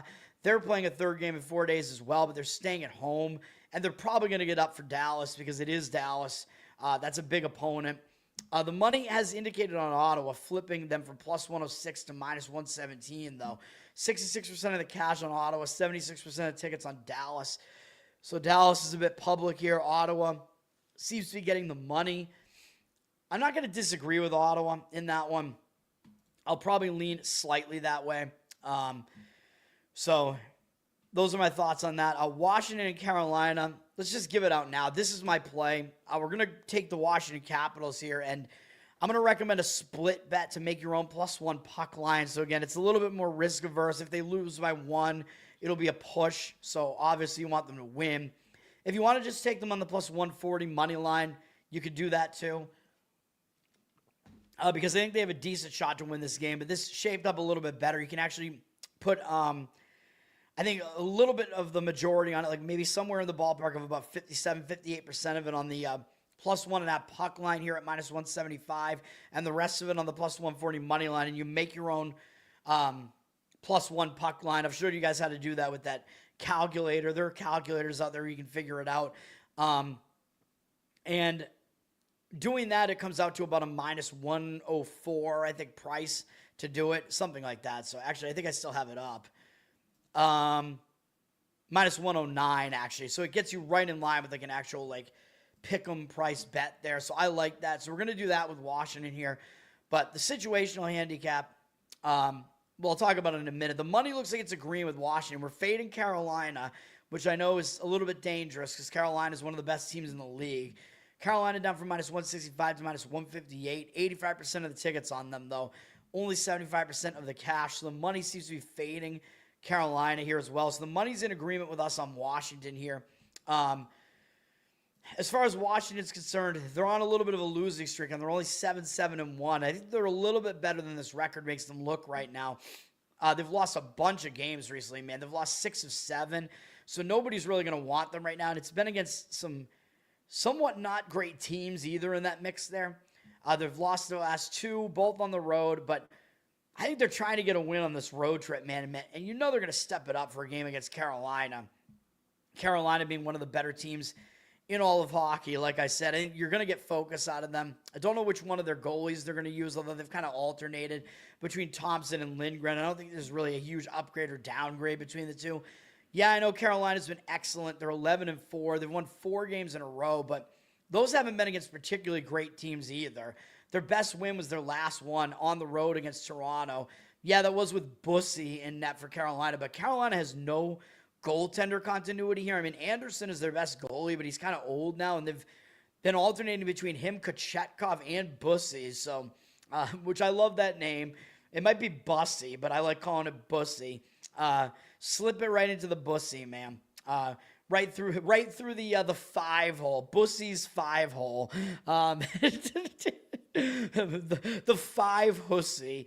What was I going to say? But yeah, there's like no continuity here with these goalies right now for Carolina, so that's not a great thing. They're coming back home from Toronto, so they had that weird single-game road trip, got a nice win against Toronto. Now they're coming back home. Possible they kind of overlook Washington a little bit. I don't know. They only have Vancouver up next, so that's not really a look ahead. But they might not take Washington totally seriously, with Washington being at 500 right now. And it's a third game in 4 days where they had to go up to Toronto and now back to Carolina. So the spot a little bit weird for them. A lot of games recently. It's also a fourth game in 6 days or whatever that is. Although all of them at home except for the Toronto one. But I still like it better. I know Carolina's good. I know they're really good at home. They're 5-1 at home, so you're kind of bucking that trend. Washington's been 500 on the road, 3-3-1, so they're not really worse on the road than they are at home. I know Carolina is better at home, but I think this is a spot to fade them. Oh, and I forgot the biggest reason to take Washington here: playoff revenge, baby. Carolina is the team that eliminated Washington last year. Washington was actually the home team in the series, although I told you Carolina was the better team last year, and they're still the better team this year. But I think Washington has this game circled, man, because they were the President's Trophy, or they were not the President's Trophy winners. They were the Eastern Conference winners last year. They hosted Carolina in the playoffs, and Carolina eliminated them. And this is Washington's first time playing them since then. So you know they have this game circled. So I expect a big effort out of Washington for that reason too. That's one of the main reasons for doing this. One of the types of revenge that matters. Washington, either puck line or a money line. Let me get some more water here, man. We're gonna go on intermission again for a second, so I apologize.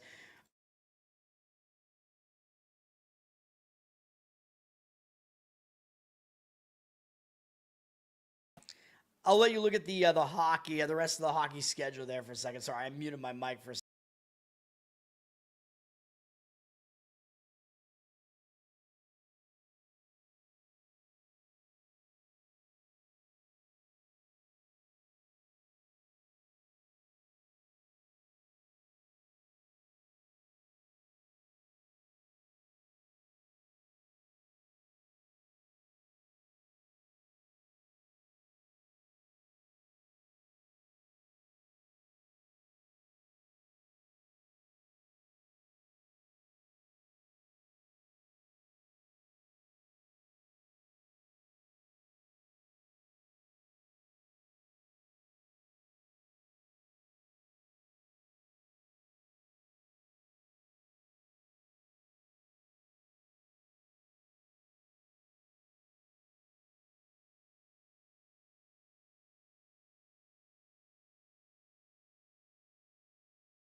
All right, we're back. Let's go. All right, the rest of the hockey board here, we have Calgary at St. Louis. I mean, this is a pretty uninteresting game, in my opinion. I think that water is helping my voice. By the way, happy Veterans Day. I forgot it was Veterans Day yesterday. I mean, still, even though, I'm anti-war, I'm in opposition to the military, I still think the veterans get totally mistreated, not just because they get sent off to pointless wars and brainwashed and whatever. Once they come back, they don't get the best treatment either, so it's a very, very bad situation. So yeah, I mean, I support supporting the veterans in whichever ways you can. All right. Anyway, Calgary hasn't been very good this year. I mean, what else can we say? Jeffrey, your guy Wolf, will be back in net in this one most likely because he had 2 days. He had the game 2 days ago. He had off, and they've lost 2 straight shutouts. So you got to think Calgary actually will want to bounce back from that and maybe show up with some focus here. St. Louis, I think, is not as bad as their record looks right now, though. They've had an extra day off, and they're staying at home, so their travel spot is a little bit better right now. Both teams probably going to show up with focus for this. The money is somewhat indicating on St. Louis, even though they dropped from -150 to -148. 73% of tickets are on Calgary. I don't know why Calgary would be public, to be honest. I mean, people are going to see that 4-11 record and I think want to run away from it. So I don't really understand that. But 56% of the cash on St. Louis. I would kind of lean to Calgary in this one, but I don't really see much of a situation. Otherwise, I kind of think both teams are going to show up, although St. Louis did just lose in overtime in their last game to Seattle, and Seattle at least has a good record right now. San Jose at Minnesota. The San Jose team above 500 now, at least, well, if you discount overtime losses, I mean. I don't know how they're doing it, man. They beat Winnipeg, and then they beat Florida back on Saturday, but now they've had multiple days off, and I think those days off might hurt their momentum, even though they are starting a road trip here. And usually I say when you start a road trip, you are focused to start the road trip, but they just beat the returning champs, man. I still like this San Jose team. They're nowhere near as good as what this record is telling you right now. They've been hot right now, but this could be a letdown spot after beating Florida, having days off that might hurt their momentum. Minnesota probably will show up because they know San Jose is hot right now, but Minnesota also lost to San Jose in overtime back on October 26th. This is a little bit of revenge for Minnesota that is in recent memory. Minnesota came back home and won against Calgary on Sunday. I mean, the spot to me sets up okay for Minnesota here. They do have Anaheim up next, but it's not for a few days. I think they will focus, especially because San Jose beat them in their own place not that long ago. The money's indicating on San Jose right now, and I do not agree with that. The odds makers are still telling you that this San Jose team is not for real, because I talk about how Minnesota's overrated, and San Jose is so bad in the odds makers' eyes that Minnesota's up from minus 205 to minus 206 on the money line here. 70% of tickets on Minnesota, though. 75% of the cash on San Jose. I do not agree with that. I think San Jose is in a letdown spot. It's revenge. This is actually kind of close to me wanting to play this. I mean, Minnesota to win in regulation is probably the way that I would look at this game. But San Jose does take games into overtime somewhat often, so I worry about that a little bit. They got 3 overtime losses, and they have more overtime wins than that. Minnesota also 3 OT losses, but I would probably lean to Minnesota in regulation in that one. Anaheim and Colorado has actually turned out to be a huge game because Anaheim's 11-3-1, and they've won a bunch of games in a row. 7 games in a row, I think is what that is, including beating Winnipeg, which, by the way, Winnipeg in that game didn't use Hellebuck, so that did not help us out in that game. They used Comrie in net, Comrie. Anaheim's just reeling off all these wins against good teams, and the odds makers are still not buying Anaheim either, which I'll show you in a minute. Anaheim now having to go into elevation, although they have momentum right now, and they're starting a road trip. You got to think they will be focused on the Avs here, but the Avs are really, really good. The Avs also only have 1 regulation loss, 5 overtime losses, 10 wins. The Avs coming off kind of a close call against Vancouver after they smashed Edmonton.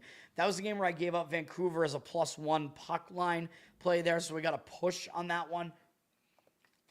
I think it was worth it as Vancouver took the game into overtime, so I think it was worth the play. I think it made sense. Colorado had just destroyed Edmonton 9-1, and then they were on a back-to-back with Blackwood in net for only his 2nd game of the season. So it was not a good spot for Colorado. They got the win anyway. Now they're coming off of that. They're returning home. It is a 3rd game in 4 days. So the spot, to me, doesn't really look that great for Colorado. Though you got to think they're going to show up because Anaheim's just been playing really well. But the odds makers are telling you not to buy Anaheim. Colorado's up from minus 215 to minus 230, or at least not buy that Anaheim's as good as their record looks, I should say. They're not necessarily telling you to not put money on them in this game. Colorado being up to a 230 money line favorite, though, minus 230. 64% of tickets, 91% of the cash on Anaheim, though. So the money is seemingly indicating on Anaheim right now. I don't really disagree with it, though, because the spot looks better for them. I mean, it's crazy that Anaheim keeps doing this, but they got momentum. They're starting a road trip. You kind of know they're going to be focused, although both teams are playing a 3rd game in 4 days, though, and Anaheim's playing a 4th in 6 days, all in different cities. So the spot actually kind of looks iffy for both teams as far as the rest situation really not being that good, although Colorado didn't play for multiple days before they played on Saturday. I could see this being an over as well, and the money is pushing this so far over that this is going to be, oh, wow, sirens outside, man. It sounds like a fire engine. Those sirens are so loud, they really throw me off. I think that was a fire engine. Holy crap, man. This total might actually hit 7. It's up from 6.5 to 7. I mean, can you really play an over 7? I don't know, but 86% of tickets, 89% of the cash coming in on the over here. I don't disagree with the over. I mean, Anaheim has played a lot of high-scoring games this year. Yeah, I don't disagree with it, but 7 is like almost unheard of in hockey. Like usually they'll stop at 6.5, and maybe they'll just keep juicing the 6.5. So you'd have to pay money to take it over the 6.5. Man, I mean, 7 is a key number-ish in hockey because obviously one team has to win, so some goal has to break the tie if there is a tie. So, man, that's crazy, though. Winnipeg is at Vancouver. I do think Winnipeg is the better of these two teams, even though they've lost 3 in a row, including a loss to San Jose in there, but that was kind of a sandwich spot in there. Unfortunately, I thought they were going to be the one to break Anaheim's win streak, and they didn't do it. Comrie in net, not great. Although if you look at the stats, this game wasn't really, I don't think it was quite what it looked like. Winnipeg actually out-face-offed, outshot, and out-hit Anaheim in the game. So they actually won the game statistically slightly. Now Winnipeg coming into Vancouver. They're trying to get a win on the road trip, still Winnipeg is, because they haven't done it yet. So I expect Winnipeg to be focused. Vancouver just took Colorado into overtime, and they have Carolina up next, even though I don't necessarily think they're going to overlook Winnipeg because Winnipeg won the President's Trophy last year, I'm pretty sure, and Winnipeg's been good. But still a tough spot in my mind for Vancouver coming off taking Colorado to OT. I like Winnipeg in this one. The money is agreeing with it. 50% of tickets, 87% of the cash on them. They're down from minus 120 to minus 118 on the money line. Am I going to add another play on the fly here? I'm tempted to do it because I do like Winnipeg here. I mean, I'll skip it just for the reasons that I said that give me a little bit of pause on that, but I don't mind it at all. I like Winnipeg in that one. Let me see. What was the game that I was on? Oh, yeah, the game I was on was Washington. Yeah, that's right. Okay. And then Columbus at Seattle. All I can tell you with this game is that I think both teams are in bad spots in this one too. Columbus, they've lost 4 games in a row, but they just took Edmonton into overtime last night. So they're in a third game in 4 days. Looks like they will have Elvis in net tonight. He will return to the building after they used Greaves last night. So their somewhat better goalie will be in net. But 3 games in 4 days in different cities. And they're actually in an Edmonton sandwich because they play Edmonton again on Thursday back at home after losing to them in overtime yesterday. The spot's pretty bad for Columbus. The problem is Seattle is still 7-4-4, which isn't terrible. I mean, Columbus might still try to get up for this game. Seattle looks like they will have Decord back in net, although he missed the last 2 games, so I don't know what the deal was with that. My man, Decord, because I think he's actually a Boston guy, Joey Decord. If he's French, I don't know. Seattle's returning home from a road trip, though, which I don't particularly like, although it was only 2 games and it started on Saturday. But they are coming off winning in overtime against St. Louis and then taking Dallas basically to the limit in a 2-1 game. So I don't love how this sets up for Seattle either. I think it's worse for Columbus, so I do slightly lean to Seattle here. Columbus has 51% of tickets and 61% of the cash, though. And Seattle dropped from minus 125 to minus 120. So the money is kind of leaning against it, but I think the spot's pretty bad for Columbus. So I would look to Seattle in this one. But I think probably the better way to look in this game is also the over. This is me with hockey, man. I basically just identify overs in hockey. That's pretty much what I do. For me, I'm not going to give out plays. So it's a wait-and-see approach for me in these. We'll see if Anaheim, Colorado, and this game become high-scoring. This game has gone up a little bit on the total with 75% of tickets, 92% of the cash on the total, and it is up to 6.5. So for what it's worth there. All right, NBA, we have a little bit of a short slate here. I don't have a play in the NBA today. I don't love the board. Toronto is at Brooklyn, which is a very uninteresting game to me. Toronto did just lose a win streak, though. They were on a 4-game win streak, and they took a loss on Saturday at Philadelphia. Could argue it's a bit of a bad spot, even though they've had a couple of days off here. That ended a win streak for them, so the momentum is kind of stopped, and they do have Cleveland up next on Thursday. So a little bit of a look ahead here. So Brooklyn, I mean, I know they're bad. They only have one win, which, by the way, was a winner for us on the show against Indiana. Brooklyn just got absolutely embarrassed on Sunday at the New York Knicks, though, losing 134-98. So they lost that game by 36 points. That is just awful. I mean, you got to expect them to show up with a little bit more intensity after a loss like that. So I would take the points with Brooklyn in this one if I was going to do it. The money is coming on the Raptors, though. They're up from 8 to 10. It's going through the 10. I just think that's too many points as well. 54% of tickets, 80% of the cash. I don't know what professional bettors are coming in and laying the Raptors here, but I would not do it. I would take it with Brooklyn, but I don't love it. Memphis is at New York. Memphis, they're just struggling right now, man. I think the Ja Morant experiment is a failure. This Memphis team has lost 5 of their last 6 games. They're not playing well, although in their last game it was an expected loss against OKC. They lost by 14 at home. They do get to go out on the road now, so when you do go out on the road, a lot of times that does help you refocus after things are not going well. You just forget about it and go on the road. I don't think they're going to be unfocused for a game against the Knicks. I mean, the Knicks have been pretty good. Knicks coming off multiple games where they've scored over 130 points against Minnesota and Brooklyn. They're just stomping teams. So I think the Knicks look too good right now, putting up point totals like that. They don't really have anything that big next, but it is an ESPN game tomorrow against Orlando, which is still, I guess, like a divisional game. I think it is, right? Let me see. I'm pretty sure it is. No, it isn't. What am I saying? They're in the Atlantic with the Celtics. It feels like Orlando's in their division for whatever reason. But Orlando's in the division with Miami and whatever. All right. But anyway, I think that is you could argue that is somewhat of a bigger game because it is still a conference game. So I would fade the Knicks in this one. They're up from 9 to 9.5. 89% of tickets and cash on the Knicks right now. I don't love it at all, but I would take the points with Memphis if I was going to play it. My Boston Celtics are playing the Philadelphia 76ers again. Playing them for the 3rd time already this season, and I think they only play them one more time this season, and I don't know when it's going to be. It's later in the season. It's in March, but crazy. Celtics got their quick revenge against Orlando, which I was correct about that lean in that game. The Celtics did get the win. Now they're going up to Philadelphia from Orlando. Both teams, I think, are going to show up for this. They've played 2 one-point games so far, with the road team winning each game by 1 point so far. The Celtics blowing a lead in the first game and then losing by 1. Celtics, I believe, had a bigger lead in the game at Philadelphia and then wound up almost losing the game. So the Celtics have actually been the better team in these 2 matchups against Philadelphia. The Celtics have had a big lead in both games, so the final scores are kind of misleading.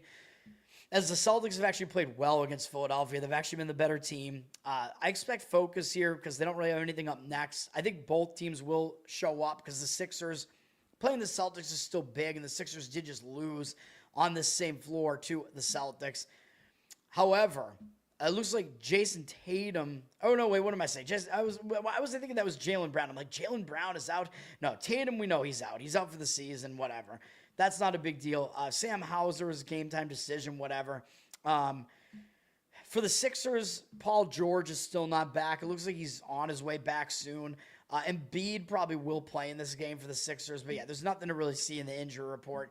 Because I was going to say, wait a minute, what, Jaylen Brown is out? Jason Tatum is out. Dude, my mind is just totally out of it right now. I don't get enough sleep. But for the Sixers, I think the schedule's a little bit tougher for the Sixers, though, even though they should show up for a game against Boston. They're staying at home, but it is a 3rd game in 4 days, and they just played Detroit really close, and they have Detroit again next. So they are in a Detroit sandwich. I don't know what sandwiches they have in Detroit. I just know they have Detroit pizza, which is one of the best pizza styles. By the way, to add to the Boston food tour, there is a place, I can't remember the name of it right now. I want to say Vola, but that doesn't sound right because they're like a progressive metal band. So it's something like that, though. There's a place in the Boston area that I haven't tried it, but they I guess they have a really good Detroit style pizza in Boston. So take from that what you will, I guess. But Detroit style is a very solid style of pizza, man. I love the crispy cheese on the edges. Love that. Detroit's a little bit thicker, but they usually use good dough for it. The only thing I don't like is they add like that extra like line of sauce on top. I'm like, why do you do that? Like, it's just bizarre. But otherwise, Detroit pizza, very good. Anyway, Philadelphia's in a Detroit pizza sandwich here, but I don't think they're really going to overlook the Celtics. But to me, the spot does set up a little bit better for the Celtics. And again, I think the first two games between these two teams, the results are misleading because the Celtics could have blown the Sixers out in both games. They had big leads in both games. 76ers' biggest lead in both games was a small margin. The Celtics' biggest lead in both games was double digits. 71% of tickets on the Sixers because they do have the better record, but 87% of the cash on the Celtics. So the money seems to agree with me on that. Slightly into the Celtics for me in that one, but I'm not holding my breath. Golden State at Oklahoma City. This is a pretty good game, even though Golden State has a 6-5 record. We know they've had some of their guys out of the lineup for some games. Curry has been out for some games. Golden State has a little bit of momentum as they just beat Indiana by a large margin, by 31. Now they're going on the road. They're going to be focused for Oklahoma City. I mean, come on, it's OKC. Golden State going out on the road here to face OKC. As far as OKC, they are coming back home from a road trip, so it's not a great spot for them. They've been on the road since last week, since Tuesday. Again, I talk about this. The road trip return spot tends to be a little bit difficult. And is it possible that they actually overlook Golden State here? Because they have an ESPN game against the Lakers tomorrow. So if they're going to focus on one of those two games, I'm pretty sure it's going to be the Lakers. Golden State, a little bit past their prime. So, yeah, you know, I talk about this. The return home spot could be a distraction spot. You got to get back to home life. You know, I think the spot's better for Golden State. Again, they're starting a road trip, which usually is a focus spot, momentum spot. Looking at the injury report, I don't think there's anything really huge here. Al Horford's game time decision for Golden State. Dort is still out for OKC. I mean, he definitely helps their defense. Other than that, I mean, Jalen Williams is kind of their bigger, one of their bigger guys who's out, and he's still out as well.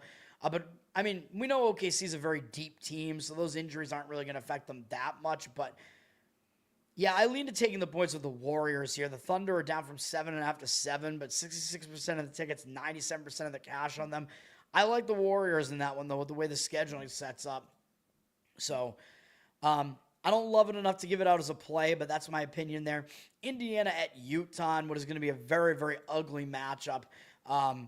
Utah's got the better record, although the odds makers are actually telling you the Pacers are the better team right now, up from 1.5 to 2.5, even though they're without Halliburton. 52% of tickets, 54% of the cash coming in on Indiana. Indiana's lost 4 games in a row. I mean, they only have 1 win on the season. Going from Golden State into Utah. So they were in elevation on Saturday in Denver.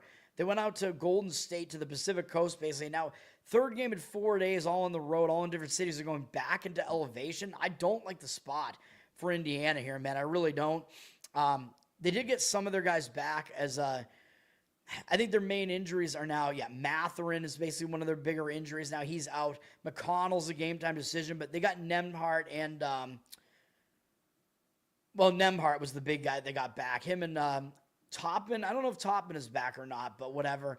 So Indiana, I mean, they're a little bit healthier now, but I don't love the spot for them here. Up next, they have Phoenix, which I don't think is really that much of a look ahead. Utah, they're certainly worse without Kessler. I don't like that. That's a big blow. They've lost 3 games in a row. They did return home in their last game, though, and while they played pretty decently against Minnesota, and it was a zigzag spot, a lot of times when a team returns home, I tell you it's a difficult spot. You got to balance playing the game with getting back to family life, and now that this is the second game back home, maybe they will play a little bit better, although they are coming off a big game where they did play pretty well against Minnesota. So I would like it better if they played really poorly in that game. I would still probably lean to taking the points with the Jazz, but don't feel strongly about it. And then Denver is at Sacramento to finish off the NBA slate here. Denver's won 4 games in a row. They're hot right now. They just beat Indiana. Multiple days off, and now they're starting a road trip. Multiple days off could hurt their momentum a little bit, but usually you start a road trip, you are focused. But We'll see if the extra days off are going to hurt the momentum a little bit and stall them out. I don't know about that. They did beat Sacramento at home back on November 3rd, so I guess it is a little bit of a revenge spot for Sacramento, but it was a close-ish game, and Denver maybe potentially could have covered that for us, but that was a loss for us on the show.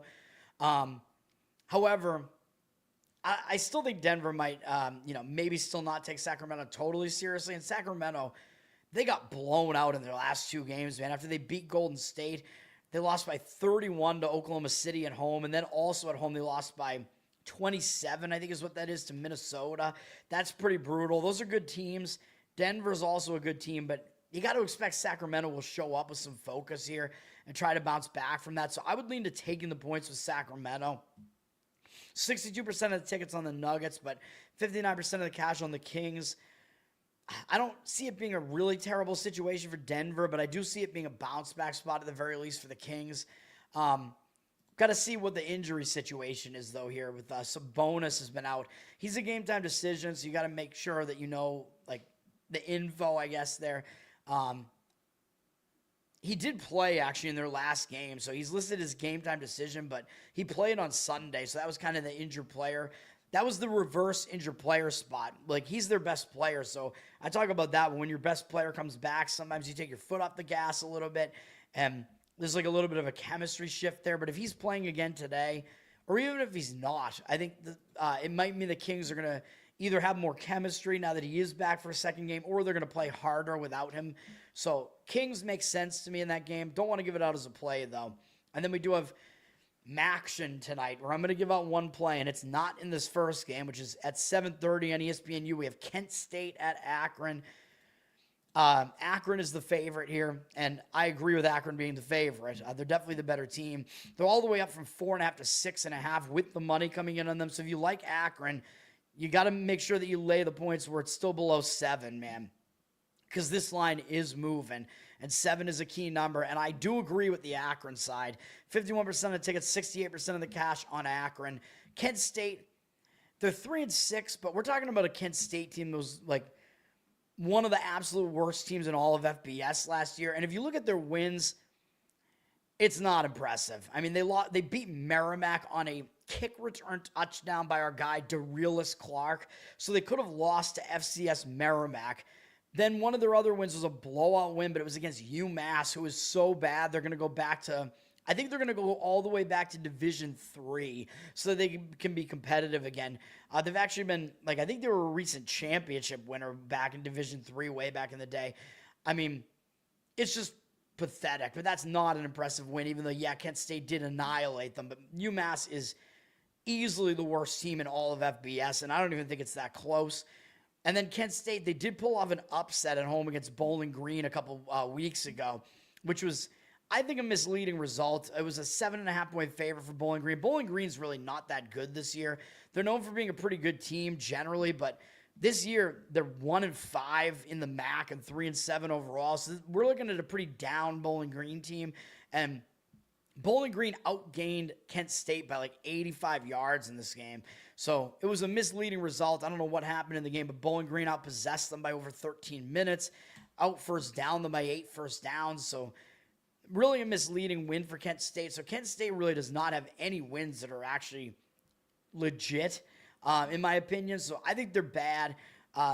They're on short rest here, which I don't think helps when they're playing back-to-back road games. They lost at Ball State, which is not a good sign because Ball State stinks. But, I mean, you could argue Kent State will bounce back from that, but I just don't think they're a good team at all. Akron needs 2 more wins to become bowl eligible. So at the very least, I think they're trying to do that because it is possible. They have 2 games left, and they're both winnable. I mean, certainly they can win this game at home.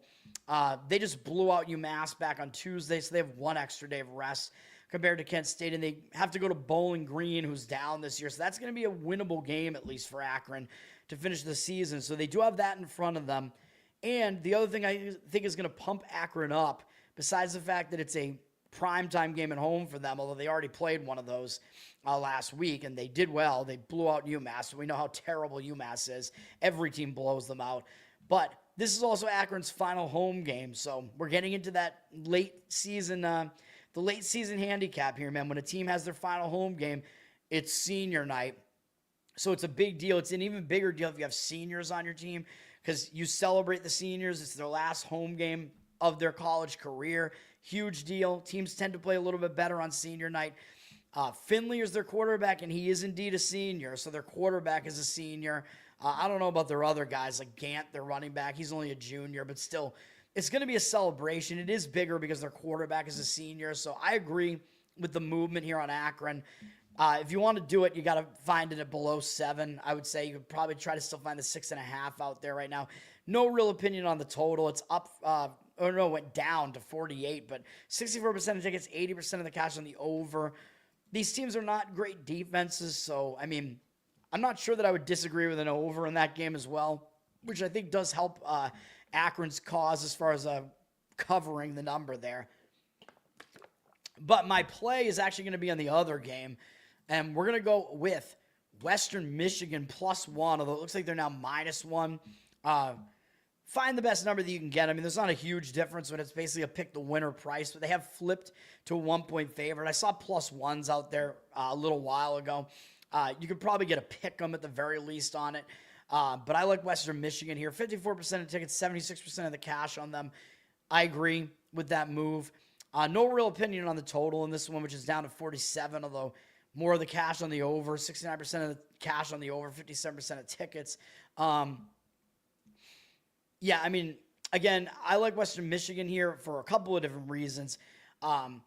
Ohio looks like the better team, and they have the better offense, and they have the better record. So people are going to look, just pick the winner. Well, Ohio State's 6-3, Western Michigan's 5-4. Both teams 4-1 in the MAC, and Ohio is kind of just, they're a more recognizable name right now, and they have the better offense with Parker Navarro and whatever. As far as the schedule, I mean, yeah, Ohio did have that win over West Virginia at home. That was a big win for them, which I think was better than any of Western Michigan's wins here. Western Michigan got blown out by Illinois. They played decently competitively against Michigan State, but they did also play North Texas, and I'll talk about that in a minute. So schedule-wise, I mean, yeah, Ohio played Rutgers pretty close, and they got blown out by Ohio State, but the schedules are pretty comparable in difficulty, I would say. But when you look at the schedule here a little bit more in detail, first of all, Ohio's already bowl eligible, but I know that their goal is to make the conference championship here, make the MAC championship, because they're like always in the mix for it, and I think they won it last year. But that means there's a target on their back because they're always there, and they won it last year. They are bowl eligible, so that is another one of their goals that they did accomplish again here, so they will be in a bowl. They played on Tuesday, so they have normal rest here, but they got a win over Miami, Ohio. That was a big win, dude. Because, I mean, that's a big rivalry between Miami, Ohio, and Ohio. Miami, Ohio, I believe, was undefeated in the MAC, and Ohio beat them so to knock them down a little bit. And we know the top 2 teams are going to be in the conference championship, and right now, Ohio, Miami, Ohio, Buffalo, and Western Michigan are all 4-1, so they're all in the mix right now, man. Probably going to be some combination of any of those, of 2 of any of those teams, but this is a big win for Ohio, man, over Miami, Ohio. Always a big rivalry. I know Miami, Ohio was trying to get revenge for getting blown out by Ohio in the conference championship last year, so I kind of leaned that way in this game. They were not able to do it. It was a close game. The stats kind of bear out the same thing that the score makes it look like. So, yeah, I mean, that's what it is. Ohio does not have any look ahead, though. I think they actually play UMass next, I think, so it's not really a look ahead. But Ohio, if you look at what they've done on the road, though, it has not been impressive, and they're on the road now. They played well at Rutgers early in the season on the road, but Rutgers just hasn't been very good. And since then, yeah, they got blown out by Ohio State. I mean, that's expected, but their other road games were a loss to Ball State, which is a pretty bad indicator. Ball State is bad. Although they actually have kind of a mediocre record, but I don't think they're good. Ohio was a 14.5-point favorite in this game, and they lost the game outright. That's not a great sign, and it was not really misleading, as Ball State actually outgained them in the game by 1 yard. So they actually got outplayed, so that's not a good sign. And then their most recent road game, they got a win over Eastern Michigan. There you go. Noah Kaniga, our guy. Eastern Michigan. But Eastern Michigan's one of the bottom teams in the MAC. I mean, they are quite bad. And Ohio was a 13.5-point favorite, which interestingly, by the way, that line is actually telling you Ball State is actually worse than Eastern Michigan, despite what the records are telling you. But Ohio in this game, they didn't do well in this game either. They only won by 7. And if you look at this game, I know Ohio State did play better than that. They outgained Eastern Michigan by over 100 yards, lost the turnover battle. They did beat them in possession and in first downs. They did outplay them, but still, it wasn't a great performance for them. So Ohio, I mean, they're not that great on the road. They're 1-3 on the road, 1-1 in conference on the road. They haven't even been good as a favorite on the road, and this is the first time in conference that they're going to actually be a road underdog. So that's a little bit of a different scenario. Western Michigan, they actually have extra rest because they didn't play in the middle of the week last week. They actually played on Saturday, November 1st, so they have extra rest. I don't think it'll hurt their momentum. They did have a big win-ish over Central Michigan. I mean, the Michigan teams always get up to play each other, and Central Michigan is kind of still in the mix in this conference. But with extra rest, you know they're going to be focused on this game on Ohio at home on ESPN2. And by the way, this is the first time they've hosted a primetime game all season. So I think they're going to get up for it. They played on the road in a primetime game on Friday against Michigan State, but this is a very isolated primetime game. It's the better of the two games tonight. So I think they're going to step it up for that reason. But not only that, but it is senior night for Western Michigan. The remaining 2 games are both on the road. So I think they're going to step it up for that reason. And they still need a 6th win to become bowl eligible. And I mean, they're used to being in bowls, although I don't know if they missed the bowl season last year. No, they were in the bowl, the Salute to Veterans Bowl. But even so, being bowl eligible is one of their main goals this year, and they could get it done tonight with a win here. So I think they're going to be a little bit extra motivated for that reason. Don't know if their guys are seniors here. Their quarterback is only a sophomore, Brock Lowry. But still, senior night is always a game where the teams get up for it. So I think that's going to be an extra motivating factor as well. And by the way, Western Michigan at home, they've been good against everybody they played at home. They played North Texas into overtime at home as 12.5-point underdogs. So whereas you have Ohio has actually been bad as a road favorite of double digits, Western Michigan has actually been good as a home underdog of double digits. And now Western Michigan is a small favorite. I know it's a different role, but even so, Western Michigan took this North Texas team that we know is a really good offense, and they're kind of pushing to even maybe even be in the postseason. And I don't mean just getting into a bowl, because of course North Texas will be in a bowl, but I mean the playoff, which is crazy. Playoffs? So this is a really, really good result for Western Michigan, only losing that game by 3 points in overtime. They got outgained by 100 yards, but it's still impressive that they were able to do that. And then their other home games, they beat Toledo. Toledo is still a pretty solid team, even though their record doesn't look that good this year. Toledo is still a good team, and Western Michigan was a double-digit underdog in that game too. So we have 2 games where Ohio was a double-digit road favorite, and we have 2 games where Western Michigan was a double-digit road underdog, and all the results went against Ohio and towards Western Michigan. So just something to keep in mind. Western Michigan was able to win that game against Toledo at home. Was it misleading, though, on the yardage? No. I mean, Western Michigan outgained Toledo in the game, so it was kind of a sloppy game, both teams with turnovers, but the end result was not misleading as far as the stats. And then they won their other home games. They beat Rhode Island, whatever, that's an FCS team, but they beat them handily. They beat Ball State 42-0, so a lot different from the Ball State result that Ohio had, although I know that's not really a thing that you want to look at, Western Michigan destroyed Ball State, who beat Ohio, so that means Western Michigan should win this game. You don't want to do that type of handicapping, but you could do it with the more recent game against Miami, Ohio, too. You could be like, well, Ohio just beat Miami, Ohio, and Miami, Ohio beat Western Michigan at Miami, Ohio, so that means that Ohio should win this game. So you could do it both ways, whatever.